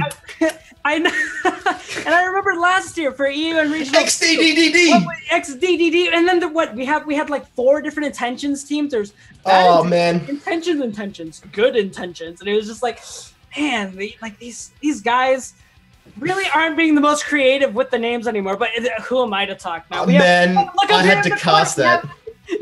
I had to cast that, and all I'm saying is that it is one of the most difficult experiences of my life. So shout out to the European region for screwing up my 10 years of experience with your crazy ass names. And, you know, who are we to talk anymore, though? We got generic name 1, 2, 3, 4, 5. Can you guys count up to that high? No, that's the really big thing out of the you guys' names keep getting more and more ridiculous. I swear. It's like as BNS keeps going, the team names just evolve that much more for some reason. Whereas, you know, Bears Guardian, I'd say it's a fairly standard name, and they kept it. Too. So that's the other big thing. Oh, is this game? Gummy, are we on? Let's go, team. Yeah, boys, here we go, ladies and gentlemen. Thank you so much for staying with us. It is generic name versus Guardian. All Guardian need to do is win this 3v3, and then they will qualify to represent North America at the Battle Brawl, but it is going to be Virus and Ikini starting things off, and already we can see Ikini with the Brawl, Virus on the wall, and they're just buying time and distance here. Chi Smoke and Sanctum goes down, Gummy. So a calculated start to this one. Yeah, right there. We do see the Ice Mine being the choice once again. Now Zach coming on in to reset his ally. And Virus able to play on the aggressive once again, or play maybe more safe as well. You know, we have been seeing a lot of the Sims trying to play safely against these Warlocks as they don't want to be caught out all too early, but not being knocked up into the air. He is going to get saved out by Duck Balls as she and Duck trying to charge forward with that Bastion will be keeping Ikini safe, but Virus still has both of those tab escapes available as well as that smoke cloud. Ice Mine's going to be catching out Ikini here now, waiting and biding his time, and he might have to get saved out here. Voidwalk is not available. Going to get hit up into the air, and Virus is caught out once again as well, eating so much damage. He's going to disappear right before that lightning bolt can go off, and Virus with a sigh of relief survives at 10% HP.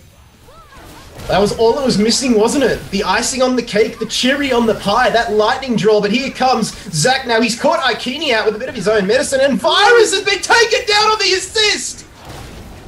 Oh no, Virus finished off in the first minute and a half of the game. That is definitely not something they want to be seeing here. Now trying to recover, Zach is on the ground, but Time Distortion not being up and available yet. They are severely far behind from their opponents, considering how much Virus still had left up on the board.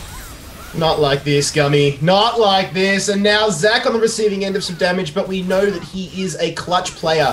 When it comes down to the crunch, he is right there when his team needs him. But he has got a task in front of him here, going up against Sunshower and two others of Guardian. Big plays! Oh, and Zach gets absolutely deleted like a confidential document. He is out of this game, destroyed, and now Sunshower with the lightning draw. It's all up to Duck Balls, the destroyer, the lone sentinel, to last 7.5 minutes plus and take down this monstrous team that is Guardian. This is really unfortunate here for them. Duck all alone, the lone soldier, no tab escape, no nothing, and these interferes, honestly, they're just going to pile them in once all these iframes are gone. That Stone Shield Buddy is not going to do a whole lot of the iframes with that Ram as well onto the Thrall to avoid getting on-rush. But once Ikini gets out of this, they're just going to be going on so aggressive. Gust is going to be coming back up fairly soon, but he gets knocked up into the air, and a massive amount of damage coming into the poison, but trying to go out. Prison's going to just take him right on back down. And right there, Guardian takes it 6-2. Poor old Duck Balls at the end there. You did not want to be in his position. And in the end, the combo, it just carved him up like a Thanksgiving turkey. And poor old generic name 1, 2, 3, 4, 5, falling victim to the let's call it the tactical timeout that came there from Guardian in the end there. They are six rounds is all they need, and they are through. But generic name, because they progressed through yesterday, through that winner's bracket, it is not all done for them yet. They will be going down to the loser's bracket where they will have to face the way. But ladies and gentlemen, put your hands together, because your first representatives for the North America Battle Brawl is going to be Guardian, the international representatives of years gone by, a solid team. They will be team number 1. Who will be team number 2? Will it be their opponents that they just defeated? Generic name. They are going up against the Way, who consists of Armor 1, Yis, and Cassis. So juggernauts stand between them and victory. But ladies and gentlemen, don't go anywhere. We are going to take a very, very short break. And on the other side, we will find out who will be team number 2 representing the region here at the Battle Brawl.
The Blademaster is a popular and stalwart member of the fighting community, taken up by the tenacious Jin and the graceful Yoon. Deft and agile wielder of the sword, the Blademaster is a strong adept to any situation, maneuvering around opponents to inflict devastating, multi-strike attacks, whilst able to block any incoming harm. The Blademaster gains much of its flexibility through its battle stances. The basic stance applies a versatile range of abilities, offering equal parts attack and defense. Draw stance emphasizes speed and damage, channeling the devastation of lightning to flash around and through adversaries, striking for massive amounts of damage and quickly eliminating the threat. A skilled Blademaster will have learned to quickly swap between the stances in battle and gain the full effect of each. In high-intensity situations, the Blademaster is able to activate the short-lived but devastating Flock of Blades technique, triggering special abilities. Conjuring ethereal swords, the Blademaster can launch them to deadly effect. The Blademaster is a formidable class, with very few weaknesses, but no true strengths. Able to chain combos, avoid damage, and unleash the unimaginable power of their blades.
Good evening, ladies and gentlemen, and welcome back to the Blade and Soul Battle Brawl Qualifiers here for the North American region. If you have just joined us, you have missed some monster games of Blade and Soul Esports, going right down to the wire in some respects, and some backhand plays were on fire as well. But Team Guardian have already cemented themselves in as your first representatives at the 2018 Battle Brawl, already going up against the likes of the European contenders like the Bold Cute Fan Club and Bad Intentions. But it's all about who is going to be that second team, your second champions at the tournament, who will be joining Guardian. Will it be Generic Name, who just lost their rounds to the aforementioned opponents, or will it be The Way? There is definitely some big names in both of those teams, and we just can't wait to see who it is going to be. Once again, thank you so much for joining us. My name is Kit Fox. I'm joined once again by Gummy, one of the best BMs going around. My man, how are you?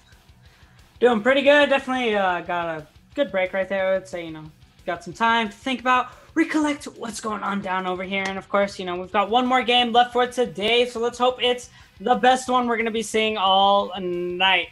All right, so we've got right here lined up for us, Generic Name versus The Way. So both of these combatants definitely really are top of the line. On the side of Generic Name, we still have Zach, Virus, and Duck Balls. But if you forgot about The Way when we saw them in the first match today, we have Amor1, aka Akito, and Cassis. It is going to go gangbusters. Like 4th of July fireworks, it is going to go absolutely off here, Gummy. Who is it going to be? Both of these teams with a lot to prove, a lot to play for.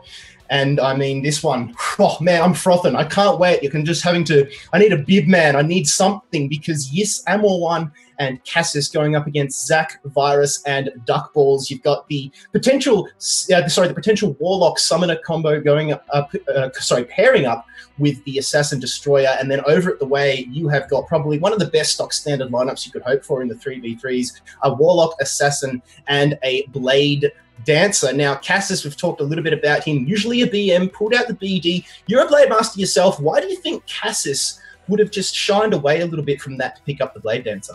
Well, the really big thing, I think, is that BM typically has a bit of a rougher time when it really does come down to these 3 versus 3 games. In the 1 versus 1, we could still see the BM, I think, come out. But in terms of the 3 versus 3 Blademaster, I've said this before, when you are pairing it with something like a Warlock, it doesn't get as valuable of resets like some of the other classes. And another big thing, too, is that they're on the same slot in terms of saving your allies. So for those of you that don't know, Maelstrom and HM Block both provide this debuff called Blade Block. And you cannot use either of those abilities for a set amount of time until your cooldowns come back. Unfortunately for them, the thing is, Blademaster, HM Block, it's 3 ticks as opposed to the Unbreakable Maelstrom, which is a really big thing a lot of people like to talk about. Blademaster, even though you do break off a tick, it does end up resetting the duration of it, but you break through those ticks so fast, usually it's not all too relevant. So you have to opt for the minute-long cooldown of the other HM Block, which isn't breakable, and it doesn't remove debuffs either, which is another really big thing to kind of be thinking about. So a lot of players like to bring in the Blade Dancer because they don't have to worry about that extra minute-long cooldown. Well, we've seen a little bit of a variety in terms of a few of the playstyles here. We've seen the Assassins often change things up a little bit, going for the Fire or the Ice Mine, but the thing that has been prevalent has been that Bombard, especially from Virus, especially from Akito, who loves the Chi Smoke as well. But these Assassins, they are definitely top tier. But looks like, ladies and gentlemen, we're going to get this one underway. The first 1v1 of this set of 8. It is Generic Name versus The Way, Virus versus Akito, aka Amor1. We've got the Assassin versus Assassin matchup, and already the Lightning Rod getting the stun there, and Virus is, well, in a world of hurt. He's been webbed into that Fire Mine combo, and Amor1 already setting the pace of this fight. Yeah, so that's the really big thing here. We see Virus already down with the Stab Escape, but does manage to get the connection as well. The Stab Escape is going to be burnt up by Akito, and Virus trying to go with that Shadow Slash to knock his opponent out of stealth. The Ice Mine's on the field, and he gets him right off of the strafe, and I don't think he has a Lotus. Isn't that, it's Virus's Lotus off to the side, correct? I think he's got I think it is, yeah, it is. The Lotus is off. It's there. The close shave now goes in. I'm pretty sure it was Virus's Lotus, but Amor1, he's got nothing here at the moment. The escape is just not, he needs it, man. He needs something here because here comes the Bombards from Virus and into the close shave. He's not letting up at all. Again, the exact same combo. Lightning Surge to finish, and Virus executing that with precision in the end there. Amor1 just squashed under that pressure. So that's the really big thing. He didn't have the Lotus anymore, so he has no way to escape from that Ice Mine. So right there, Virus managing to swing it back since he did decide to bring out that. Instead of using the Fire Mine like you were mentioning, you know, he's not going to opt for the KD. He's going to instead go for that freeze effect. So it allows him to pull out the win. And now already Generic Name does manage to put themselves on the board. And thank the heavens for them, because they were probably panicking with how the beginning of that last set was going. Yeah, absolutely no doubt at all. But remember, the 3v3s have been where they have struggled. I mean, we saw them going up against Guardian, and Guardian made short work of them, even though there was that little bit of a delay when the Guardian guys sort of had their ping spike up a little bit, but it was managed well. They came back, and in the end, that actually did them some good. But now it's the way, and it's Generic Name. We're going to go into the second 1v1 now. We still need to see Yasuni. We still need to see our man Cassis. Who's it going to be? It is going to be Yis going up against Zach on the Summoner. All right, so here we go. Once again, he's fighting a Warlock on his Summoner, and he did prove himself against Ikini earlier today. Pet Slash does come in onto Yasuni. Now getting out of that imprison as well with his SS is going to be really big here. Party Dandelion's going to be going down as he goes for the Beckon into the True Friend, and this Time Distortion not getting a whole lot of value for Yasuni so far. The Cat going in on the offensive. The Leap does come on through. Hits him for that untappable aerial, and he's going to be eating a lot of damage coming through as well, but I don't believe any CCs are remaining here for Yasuni, so he's going to have to be playing a bit safe, and he does end up getting launched here as the Cat juggles him through the air, and now going out with the healing on the Hazan. Thrall's going to be slowly fading away, and Yasuni using that Tab Escape is going to have to deal without it for a little bit of time here, and Zach needs to find that opportunity to go offensive as long as Yasuni has no way to really get back in on that aggression as he's rooting him back down with the chains here. True Friend coming on out, and Yasuni getting real low, has that Sanctum up and available once again. But he's not using the untargetable Sanctum, actually. He's using the anti-CC Sanctum here for himself. And he's going to get finished off here by Zach. And Zach manages to go 2-0 with that Summoner against the Warlocks here today.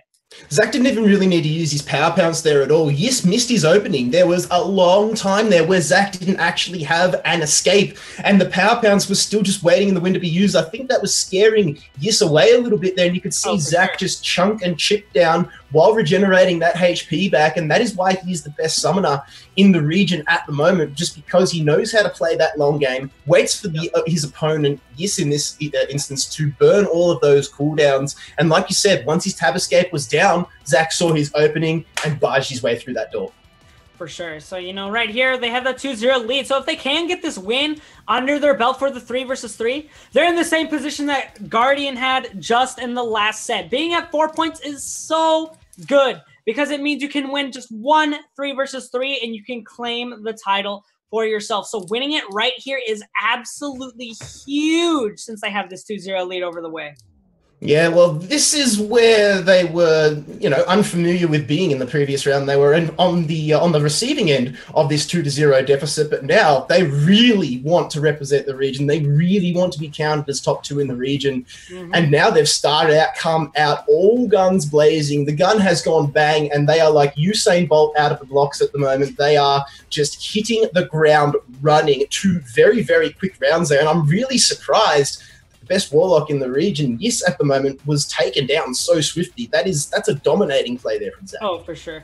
You know, he definitely can show how good he can be at the Summoner. You know, he's been top of the Summoner once again for quite some time. So he's just really showing, you know, his kind of everyday routine, I guess, on the Summoner, more or less, and how he really is kind of that top contender. You know, just because he is on that Summoner, it doesn't mean you should be counting him out for any means whatsoever. But now coming into the 3 versus 3 as well, we're going to hopefully be seeing some intense action get lined up for us here as the compositions for each of the teams is going to be ever so slightly different as we did see with the last set. Well, let's get it on, ladies and gents. This 3v3 is going to get underway now here between these two teams. And who is going to join Guardian as the representatives? Will it be Generic Name or will it be The Way? Generic Name currently with a 2-0 advantage. We get into this 3v3. That'll put them 4 points clear if they take this one out. And all that stands between them and Victory Gummy is another 2 points. Yeah, right now they just need to really get these points on the board if The Way wants to make their comeback. But we do see the Sinmir going to be the opening for these sides, rather. And we actually, wait, look at that. Cassis is also on the Blademaster. Something to also point out. Yeah. So back to his comfort position rather than trying to fill out that niche role. see the time distortion getting dropped down though here for the side of generic name. Bombards are getting dropped out from Virus. And you see the Fire Mine coming on. The Ice Mine not going to go with the connection either. The Bombards coming on down from Aikido are going to be doing a lot of work here as well. The Strafes now to dodge out. The Evade's going to be avoiding out the Shadow Slash as well, but Aikido just constantly getting a lot of this chip damage in, which is something really large to be looking at as they start to stack up this damage. If we eventually do get to time, it could very well end up making the game. But right here we see the return from Virus from the C-Stun into the Bombard with the close shave as well. Now playing back, waiting his time. He knows Aikido has no way to get the Bolt Strike gets countered right out there by the Mine, and the webbing will be able to catch him out here as Duck Balls comes in to save his ally. Virus unable to escape since that KD state was available. Now trying to get back in as well. The Body Swap is unfortunately going to get thrown into that decoy. Lotus is still available here for Virus, and he earns right here with the C-Stun. Stuck in animation, gets knocked back by the Flock of Blades, but ends up immediately swapping out here for Zach as he has no escapes anymore on the board. So an assist down for Cassis, an assist for Yis is down as well, but the way currently Amor won the representative, the Sanctum is being taken down, but that is a great Imprison coming out there, actually catching out the Assassin, but the mandatory tag will see him back to the bench. In comes Yis. And we've got a Warlock versus Warlock matchup here. We saw Zach play a fantastic summoner in the 1v1s. In goes the Leech, and there's the Untappable Aerial. Zach is in trouble, but in comes the save. Huge play there. The time distortion went down, as well as the Destroyer Typhoon. So Duck Ball's now down to 1 assist, and Zach again so low, forced to tag out. Yeah, right here we do see Virus not having to swap back in so soon since Zach took such a beating early on. Virus definitely really wants to get something off of Yasuni because they're not forcing a whole lot of cooldown. Fortunately for him, he is stuck in on his interference build, so he has that aerial line along with the to enter the restyle. He's going to end up evading out that, and look at that, Yasuni took a lot of that extra free damage here. Virus swaps on out for Duck Balls as they are trying to get those rotations in. So now it can really still be anyone's game. We have Duck here, and he can go for that wall bang as well with the red spin. Something Cassis has to be really careful of as he is here against the wall. The blue buff coming on in with the Bombard, dealing a lot of damage, and he actually did not drop the blue buff there. They opted to keep it out instead, interestingly enough, with the time escape will connect in onto Cassis, and he has no more escape for that grab out of the ball. Running down to half HP as well. Cassis has to be really aware of sitting up against that wall because it could end up getting him caught out here in the beginning. Gotta love that cat paw skin as well. Now Cassis, he was in trouble a little bit there, but like you said, holding onto that blue buff, and that probably saved him in the end there. There could have been so much more damage that was dealt out, but Virus says nay. Duck Balls, this is where the Destroyer is strong. The stall game, Gummy, the slow game. 53 seconds left, and we've played just under 4 minutes. Sorry, just under 4 minutes in this game. 6.5 minutes left on the clock. The tag out comes, and Amorwan is back in. So Aikido forced to do the dirty work yet again. He has dealt a majority of the damage so far, Gummy, it must be said, as he throws down the Chi Smoke, buys himself a little bit of HP, but in comes Duck Balls for the engage, sits in the Assassin Smoke, just to neutralize any effect that would be giving him. Oh yeah, this is looking really dangerous too for both sides, just for the most part, because both of them have such little HP. We see Yasuni, Cassis, Zach, and Virus all really low in numbers. Sort of big gimp into an aerial or some way that they can't really tap with an untappable could mean a lot of damage here in the end. And this guard breaking from Duck Balls is also doing quite a bit of work as we see both types of burnt out immediately from Aikido. Now swapping back in onto Zach as time distortion is popped by Yasuni for Aikido, so he can remain in for his allies, but now it's up to him to make sure that these resets are not to waste. But Zach just waiting back, biding his time. He knows he doesn't have very many great ways to deal with this stealth, so he's looking for a way to get this engaged. He manages to land the Leech into the Imprison, and the flower is burnt out, and Virus tried to come in with the blue buff, but they unfortunately did not get the catch since the time distortion went off here from Zach. But Ultimate is available and ready for everyone except for Aikido here so far, so it's something else to be watching out for as you want to be careful of that critical cooldown. No more escapes available here for Aikido. He has to be really careful that he's not going to get caught out here, and he managed to get the restart before the Tether Blade gets that connection. The Thrall is gone here for Zach. The tap escape is still up and available, but the aerial webbing is going to be buying Aikido a little bit more breathing room and time for himself. 10 seconds left though on that auto swap, so he's got to be really aware of that as he does not want to get caught out on the swap here. Duck might want to be able to chase, but he's trying to, but he's a little too far and too little too late to get that catch in onto Yasuni, but he does drop out that Destroyer ultimate. We've got ourselves 4 minutes and 39 seconds left in the game as the Sanctum goes down for Yasuni, who comes back in the place of Aikido on the Assassin. So he'll just sit back there in the Sanctum. Duckballs, meanwhile, will throw down the Ember Stomp, and again, just buys time. He goes in for the engage. The Gravity Well is in, but a good knock-up into Pile Drive will do a fair chunk of damage, but that's not all yet. In comes the Red Spin, and he's going hammer and tong on the Brawl, and the tag in comes. Here comes Virus. Oh, he opens up the accounts onto Cassis, who is able to remain with his cooldowns intact, just below 50% HP. That was so nice there for Virus. He came in, got the easy PV and chip damage, you know. For the most part, there's no way to punish him. He was practically free for the most part. Cassis aerialed up here, and he carries like 4% HP. They're trying to finish him up. See, just barely gets caught off there by a couple of the RBs from Zach's side. So really nicely done out there by them, and Ultimate's just going off. Look in right as Yasune's trying to get the finish. Virus is barely in the nick of time. Gets out of the Ultimate's range. Now Tab escaping on back. They have the advantage, but Virus, something to know is he is stuck in. He's gonna have to get saved out here by Duckballs if they want to keep him alive and get to that auto swap timer. We do see here, right here, getting him reset. Now he's got both of his Tab escapes, and he's much happier in this situation. The thing is, Aikido still has a swap out, so it could still be anyone's game. There's no swap outs anymore left inside of generic, so it could still be a little bit wishy-washy when it comes to the end here. But right now, Virus is looking a lot more healthy than he was about 4 minutes ago. Yeah, it's amazing what a good cheese smoke can do for you, but hold the phone! Here comes Yis, and Virus has taken a fair few chunks, but in comes the Duckballs, the Destroyer, with the save. Now Yis is in trouble up against that wall! So much damage, and Yis has been destroyed! Now in comes Amor One, the only one standing between him and the victory. The Ice Mine as well! He has no escape! Oh, no! Not like this! Not like this. That was... Virus should have closed that one out there. He gets a second crack at it. No escape. And yes, he does with the Bombard closer out in the end there. Virus, Butterfingers almost slipping it up there. But Amor One goes down and the 3v3 gummy going over to generic name.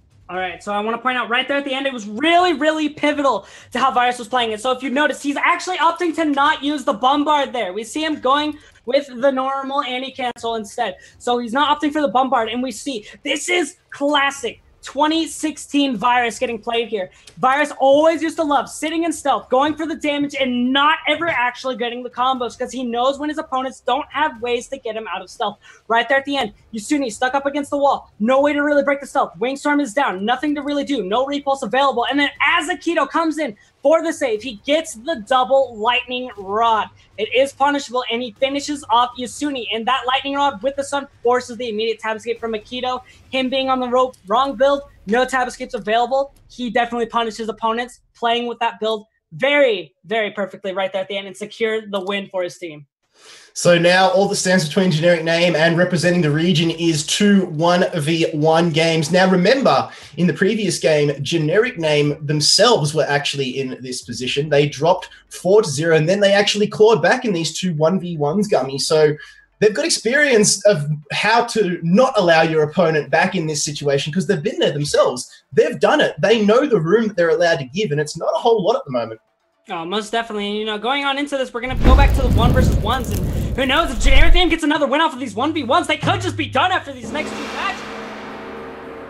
It's going to be Duckballs versus Cassis, ladies and gentlemen. The Destroyer versus the Blademaster, who fooled us all thinking we were playing the BD before, but he is back to his bread and butter class. But in goes the smash! Nice and early from Duckballs, but Cassis is switched on. Still keeps all of those cooldowns intact, but no, the wall bang now with the red spin, and in comes Duckballs. So much damage. Cassis blows 1 escape. He's got Flock of Blades and second win left. Pile driver combo is good, and Duckballs, no breathing room for Cassis at the moment. There's the second win now. The wake up is good, but the stun is there as well. Now the Flock of Blades. Cassis is throwing everything, including the kitchen sink here at Duckballs, but Balls has got him up against the rope, and now the lightning core goes in. Searing slash as well. This is big play here from Cassis. Well played. Yeah, this is really troublesome here for Cassis. You know, if he gets cut out one more time, it could very well just mean his life, as he has No more second wind or flock of blades available, but he just picks him up right off the floor. Is on the Ember Stump, and here comes the auto combo. It might just be the leap or the ram into the combo. We're going to see how Duckballs does decide to finish it up, as he does have me coming back and available rather soon as the one get up comes. No! Ranskin's going to knock him right against the wall, ticking slowly down into the RMB. 1%, the dream. Cats is trying to keep himself alive, does manage to land up the Z-pull, does not land the ankle butter with the fan. RMB will be enough to finish him off, and generic name is at 5-0. They need just a 1v1 to take the title. One more, man. One more win, and it's all that stands between them and the title. Well, not quite the title just yet. We're getting a little bit ahead of ourselves. The title to be top 2 North America. They're qualified. They will qualify, but there is still potentially 4 rounds of Blade and Soul to come. There is one more 1v1, and should generic name, they've used all their mandatories now. Should they throw in that wild card, that draw 4, so to speak, who do you think it's going to be? Is it going to be Zach on that summoner? Let's take a little look, because I think we ourselves can have a bit of a small preview, and it looks like our set 5 will be Sin Virus versus Warlock Yasuni. So I hope you guys are all ready. We're going to be watching Warlock versus Assassin right here, and this could very well just be the closeout. There might not even be another 3 versus 3. I want to point this out to you guys. Generic name is showing why they can be so good here in the end. You know, they looked a little hard, having kind of a difficult time, you know, initially in that first set, but they've come back with a vengeance. They're not going to be counted up by anyone. So the Cheese Smoke now dropping down here for Virus as Justinian is coming out. We're going to be seeing once again that anti-catch still coming from Virus. The Ice Mine is not going to connect, but he's trying to get some damage in onto the Thrall, making sure to avoid that Wing Storm as well. Now going back into the restyle, Tab Escape burnt out by Yasumi. Thrall beckoned back, and he has to be really careful here as the Sanctum is going to get dropped down. He avoids it, gets the Poison Breath off. The Leech is coming in, and he's going to be eating quite a bit of damage. Both escapes are still available as he decides to pop one off here. It's the Lightning Rod connection. The Thrall swap is going to get used against the LB into the Airweb, and Virus does it once again. Airwebs Yasuni in the middle of his time distortion, as we did see yesterday as well, and he does it again, but unfortunately for him, he hits into the parry, trying to get that party decoy as well. Now dropping it down, he's going to get knocked back here by the repulse, rolls back, is hit right here by the Tough Blade, knocked up in by the chains, and Bias is eating no escapes! Damage. He has no escapes available, but he still has his life and a dream to keep alive.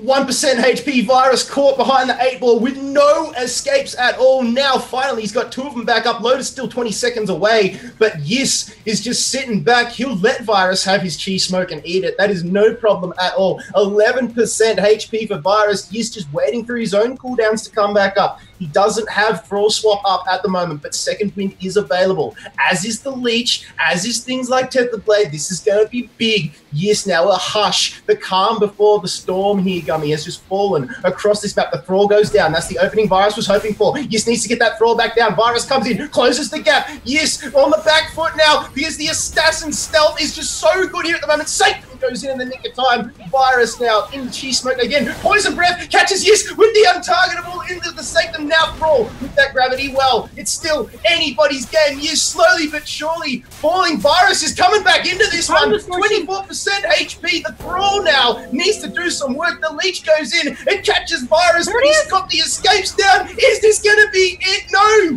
Virus survives! He survives the double time distortion. He's running away! It's just going to barely finish him off after that Wing Storm. So the way themselves in the tournament, we are actually going to be going to another 3 versus 3, but Virus was so close to reaching that victory. Clutch rupture. Clutch rupture. But 1% turnaround, Gummy.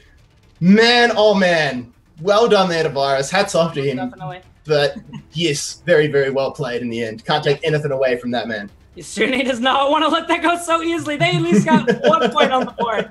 You don't want to get wiped out here right at the reach, you know, but this is the really big climb here for the way. Everyone's got to keep this in mind. They only have 1 point, so they have to win every single 3 versus 3 from here on out if they want to get back into this top. It is a long climb from here on out. I mean, you think Everest is tall? Try standing at the bottom of this 3v3 mountain and just looking straight up. You're like, oh, damn, what have I done? I should have won those first couple of rounds. But them's the breaks. You're still alive, though. That's all that matters. That could have been the end there. But yes, clutching it. The man that we thought was MIA for a little bit today, but he showed up in style in the end there. And I'll tell you what, everybody's glad that he did, especially his teammates.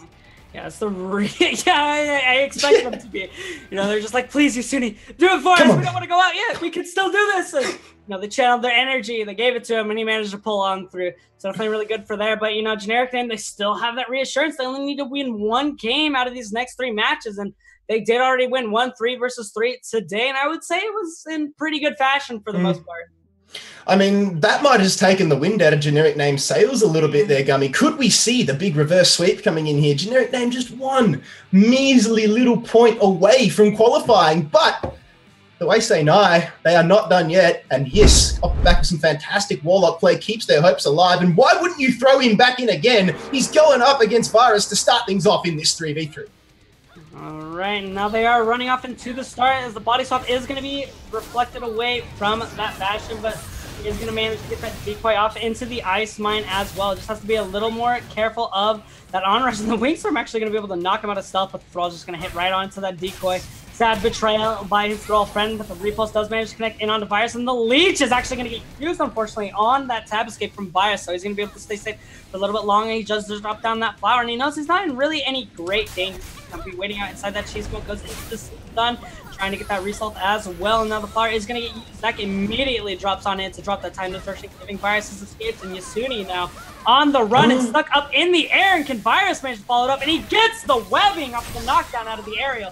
Here, Cassis comes up with the flock of blades to save his ally, but the flower will be keeping Virus safe on the other side of this arena here. And, you know, right now, it's not looking all too great for the way, as they are already down in cooldowns and saves. And yes, down to about 60% HP there. Virus still trying to be a dominating presence on the map here as the assist now comes in. Who is it? I think it's going to be All for Naught there. So a little bit of a waste in the end there. Unfortunately there for Aimor1, but now here comes Virus and gets the combo there onto Yus and the Ice Mine. This is not looking good for Yus. He's got no escapes at all. None at all. He's got the Thrall to do his dirty work here, but the second wind is down. The Voidwalk is not there, and see you later, Yus! Oh, that's so nice there by them. You know, they noticed the punish, and that Duck could just go in and get as much damage as he possibly wanted. They got the immediate catch Cassis needed to come in sooner if he really wanted to save his teammates, and now they're already down to a 2v3 in the first 2 minutes. Not like this. Not like Yus. No, please no. Aimor1 and Cassis, it's all up to you guys. Zach, Jackballs, and Virus for generic name. They're not giving Aimor1 any room, who's got no cooldowns, no escapes, and Zach knows that. He's trying to push the aggressive play here as the Thrall comes back into the ball now. The assist tag, sorry, the tag rather comes out. It's Cassis now, comes in, gets himself a run. 1 minute and 35 seconds, ticking down. Zach, meanwhile, 1 minute 18 before the tag out. This could be an old-fashioned scrap between the Warlock and the Blademasters of old. But Cassis, off the BD, back to the BM this time. He's caught himself in the gravity well. Needs to be careful because Zach can just open it up here. Trying to catch out the Soaring Falcon. The Leech goes in and the Tether Blade. This is the Helix Salvo combo we were after. Big damage there on the Cassis, who's forced to tag out. That was so nice there. So I really like the play. So they noticed Zach, he couldn't actually get in anymore with his damage. So instead they had Virus come in for the stun since his guard was down, and he could do the instant untappable aerial with the C-stun combo. That was really nicely done out there by Zach and Virus, and notice that play and the vulnerability that Cassis had presented with that guard being broken. And now with that swap out, that means Akita only has 1 left, and they're going to have to go back to Cassis. They're just forcing so many cooldowns, one after another, you know. When you're down this far, especially when there's so many swap-ups still on the opposing team, it's really looking grim here for the Wave. But now just buying themselves some more time, playing back, now going on the aggressive Duck, trying to get the catch he needs. Going to pop off that blue buff since the LMB stun does manage to catch him out here. Dagger still in his backside, just waiting, buying time. Akito does not want to go anywhere near this wall, though, due to the threat of drag into red spin, or possibly just red spin immediately on itself, trying to get that grab, not got quite the connection that he needs here. Now they're up against the wall, and immediately Akito backs off. Yeah, didn't really have a choice there. There was an Ember Stomp lurking, and now it's all up to Duckballs. He has the advantage here, him and the generic name lads. They've got 1 early frag. Oh, great collect there into the wall bag, and see you later, Aimor1! It's all up to Cassis. What can he do? Get absolutely destroyed, son, on the assassin, and now Cassis needs to come in clutch here. I've seen Zappish over at EU, the best KFN going around, pull off something very, very close to this, but Cassis is now in a world of hurt. All breaks out of the ult there just in the nick of time. That could have been disastrous, but he's in a world of pain. As we can see the Searing Slash now go in, tries to take it to Zach, but 90% HP. He's going to struggle. He's caught. He's dead. And Generic Name are your second team that qualify for the NA Battle Brawl. All right, so we have it, everybody. We finally know the top 2 teams for the North American region, and Generic Name coming back with a vengeance, not allowing themselves to be counted down whatsoever, ending up with a 7-1 score. They're looking a lot better and much more clean than they did in that first set today. And thank heavens they pulled it off now, because it was do or die time there. Absolutely. They looked like they were shaken up a little bit because the way we're coming in clutch, yes, with the Warlock, best WLNA, came in and saved his team there, gave them a little bit of fresh air, the breath of life, what they needed. But unfortunately, the 3v3 was so good coming out there from Generic Name after losing 2 3v3s in their previous upper bracket match against Guardian. So that is a fantastic turnaround, and they are very deserving of that spot, Gummy. Most definitely. So if we can bring up that bracket once again with our final contestants, we do have Guardian now leading the charge, and then following up with them is going to be Generic Name 1, 2, 3, 4, 5. And for those of you that did miss EU earlier today, they will be going off against the other combatants of Bull Cute Fan Club down there in the losers bracket, but leading the charge for themselves is Bad Intentions right there with the initial win over their fellow contestants. So congratulations to all 4 of those teams, as we will be seeing them later on in this year to compete live at the BNS studio. It'll be fantastic, and I believe yourself, Gummy, you're going to be there, along with Barney representing the European region as the caster crew, so it's going to be fantastic. He is a character, so are the boys from EU, and you're going to have a great time. Like we've had here today, ladies and gentlemen, it has been absolutely fantastic. Congratulations to the top 4 teams, Bad Intentions and Bowl Cute from EU, as well as Guardian and Generic Name 1, 2, 3, 4, 5 from NA. They are the top 4 teams in the Western region at the moment, and we cannot wait to see what they offer at the Battle Brawl. Thank you so much for joining us, ladies and gentlemen. It has been an absolute pleasure. I hope you've had half as much fun as we have, because it's been amazing to be here. My co-caster has been Gummy. We've had Margaret behind the scenes, Elusive as well. Everybody at NCSoft has been fantastic. And of course, thank you guys, the viewers, for being here, because without you, we wouldn't have a broadcast. And like we said, hopefully you had a great time. Remember, if you haven't done so already, ladies and gentlemen, make sure that you get on over to Twitch as well as YouTube. Chuck a subscription and a follow to those channels on the Blade and Soul pages,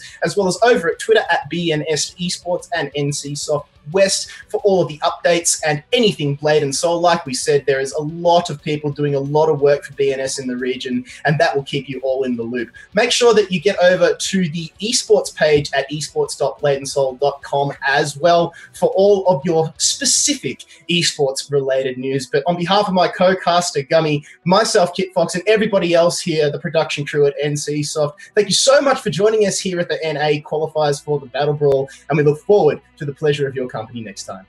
Enjoy the rest of your day, guys.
All right, everyone. Thank you for tuning in to the Battle Brawl qualifiers this weekend. Congratulations to our European finalists, Bad Intentions and Bull Cute Fan Club, and our North American finalist, of course, Guardian and generic name 12345.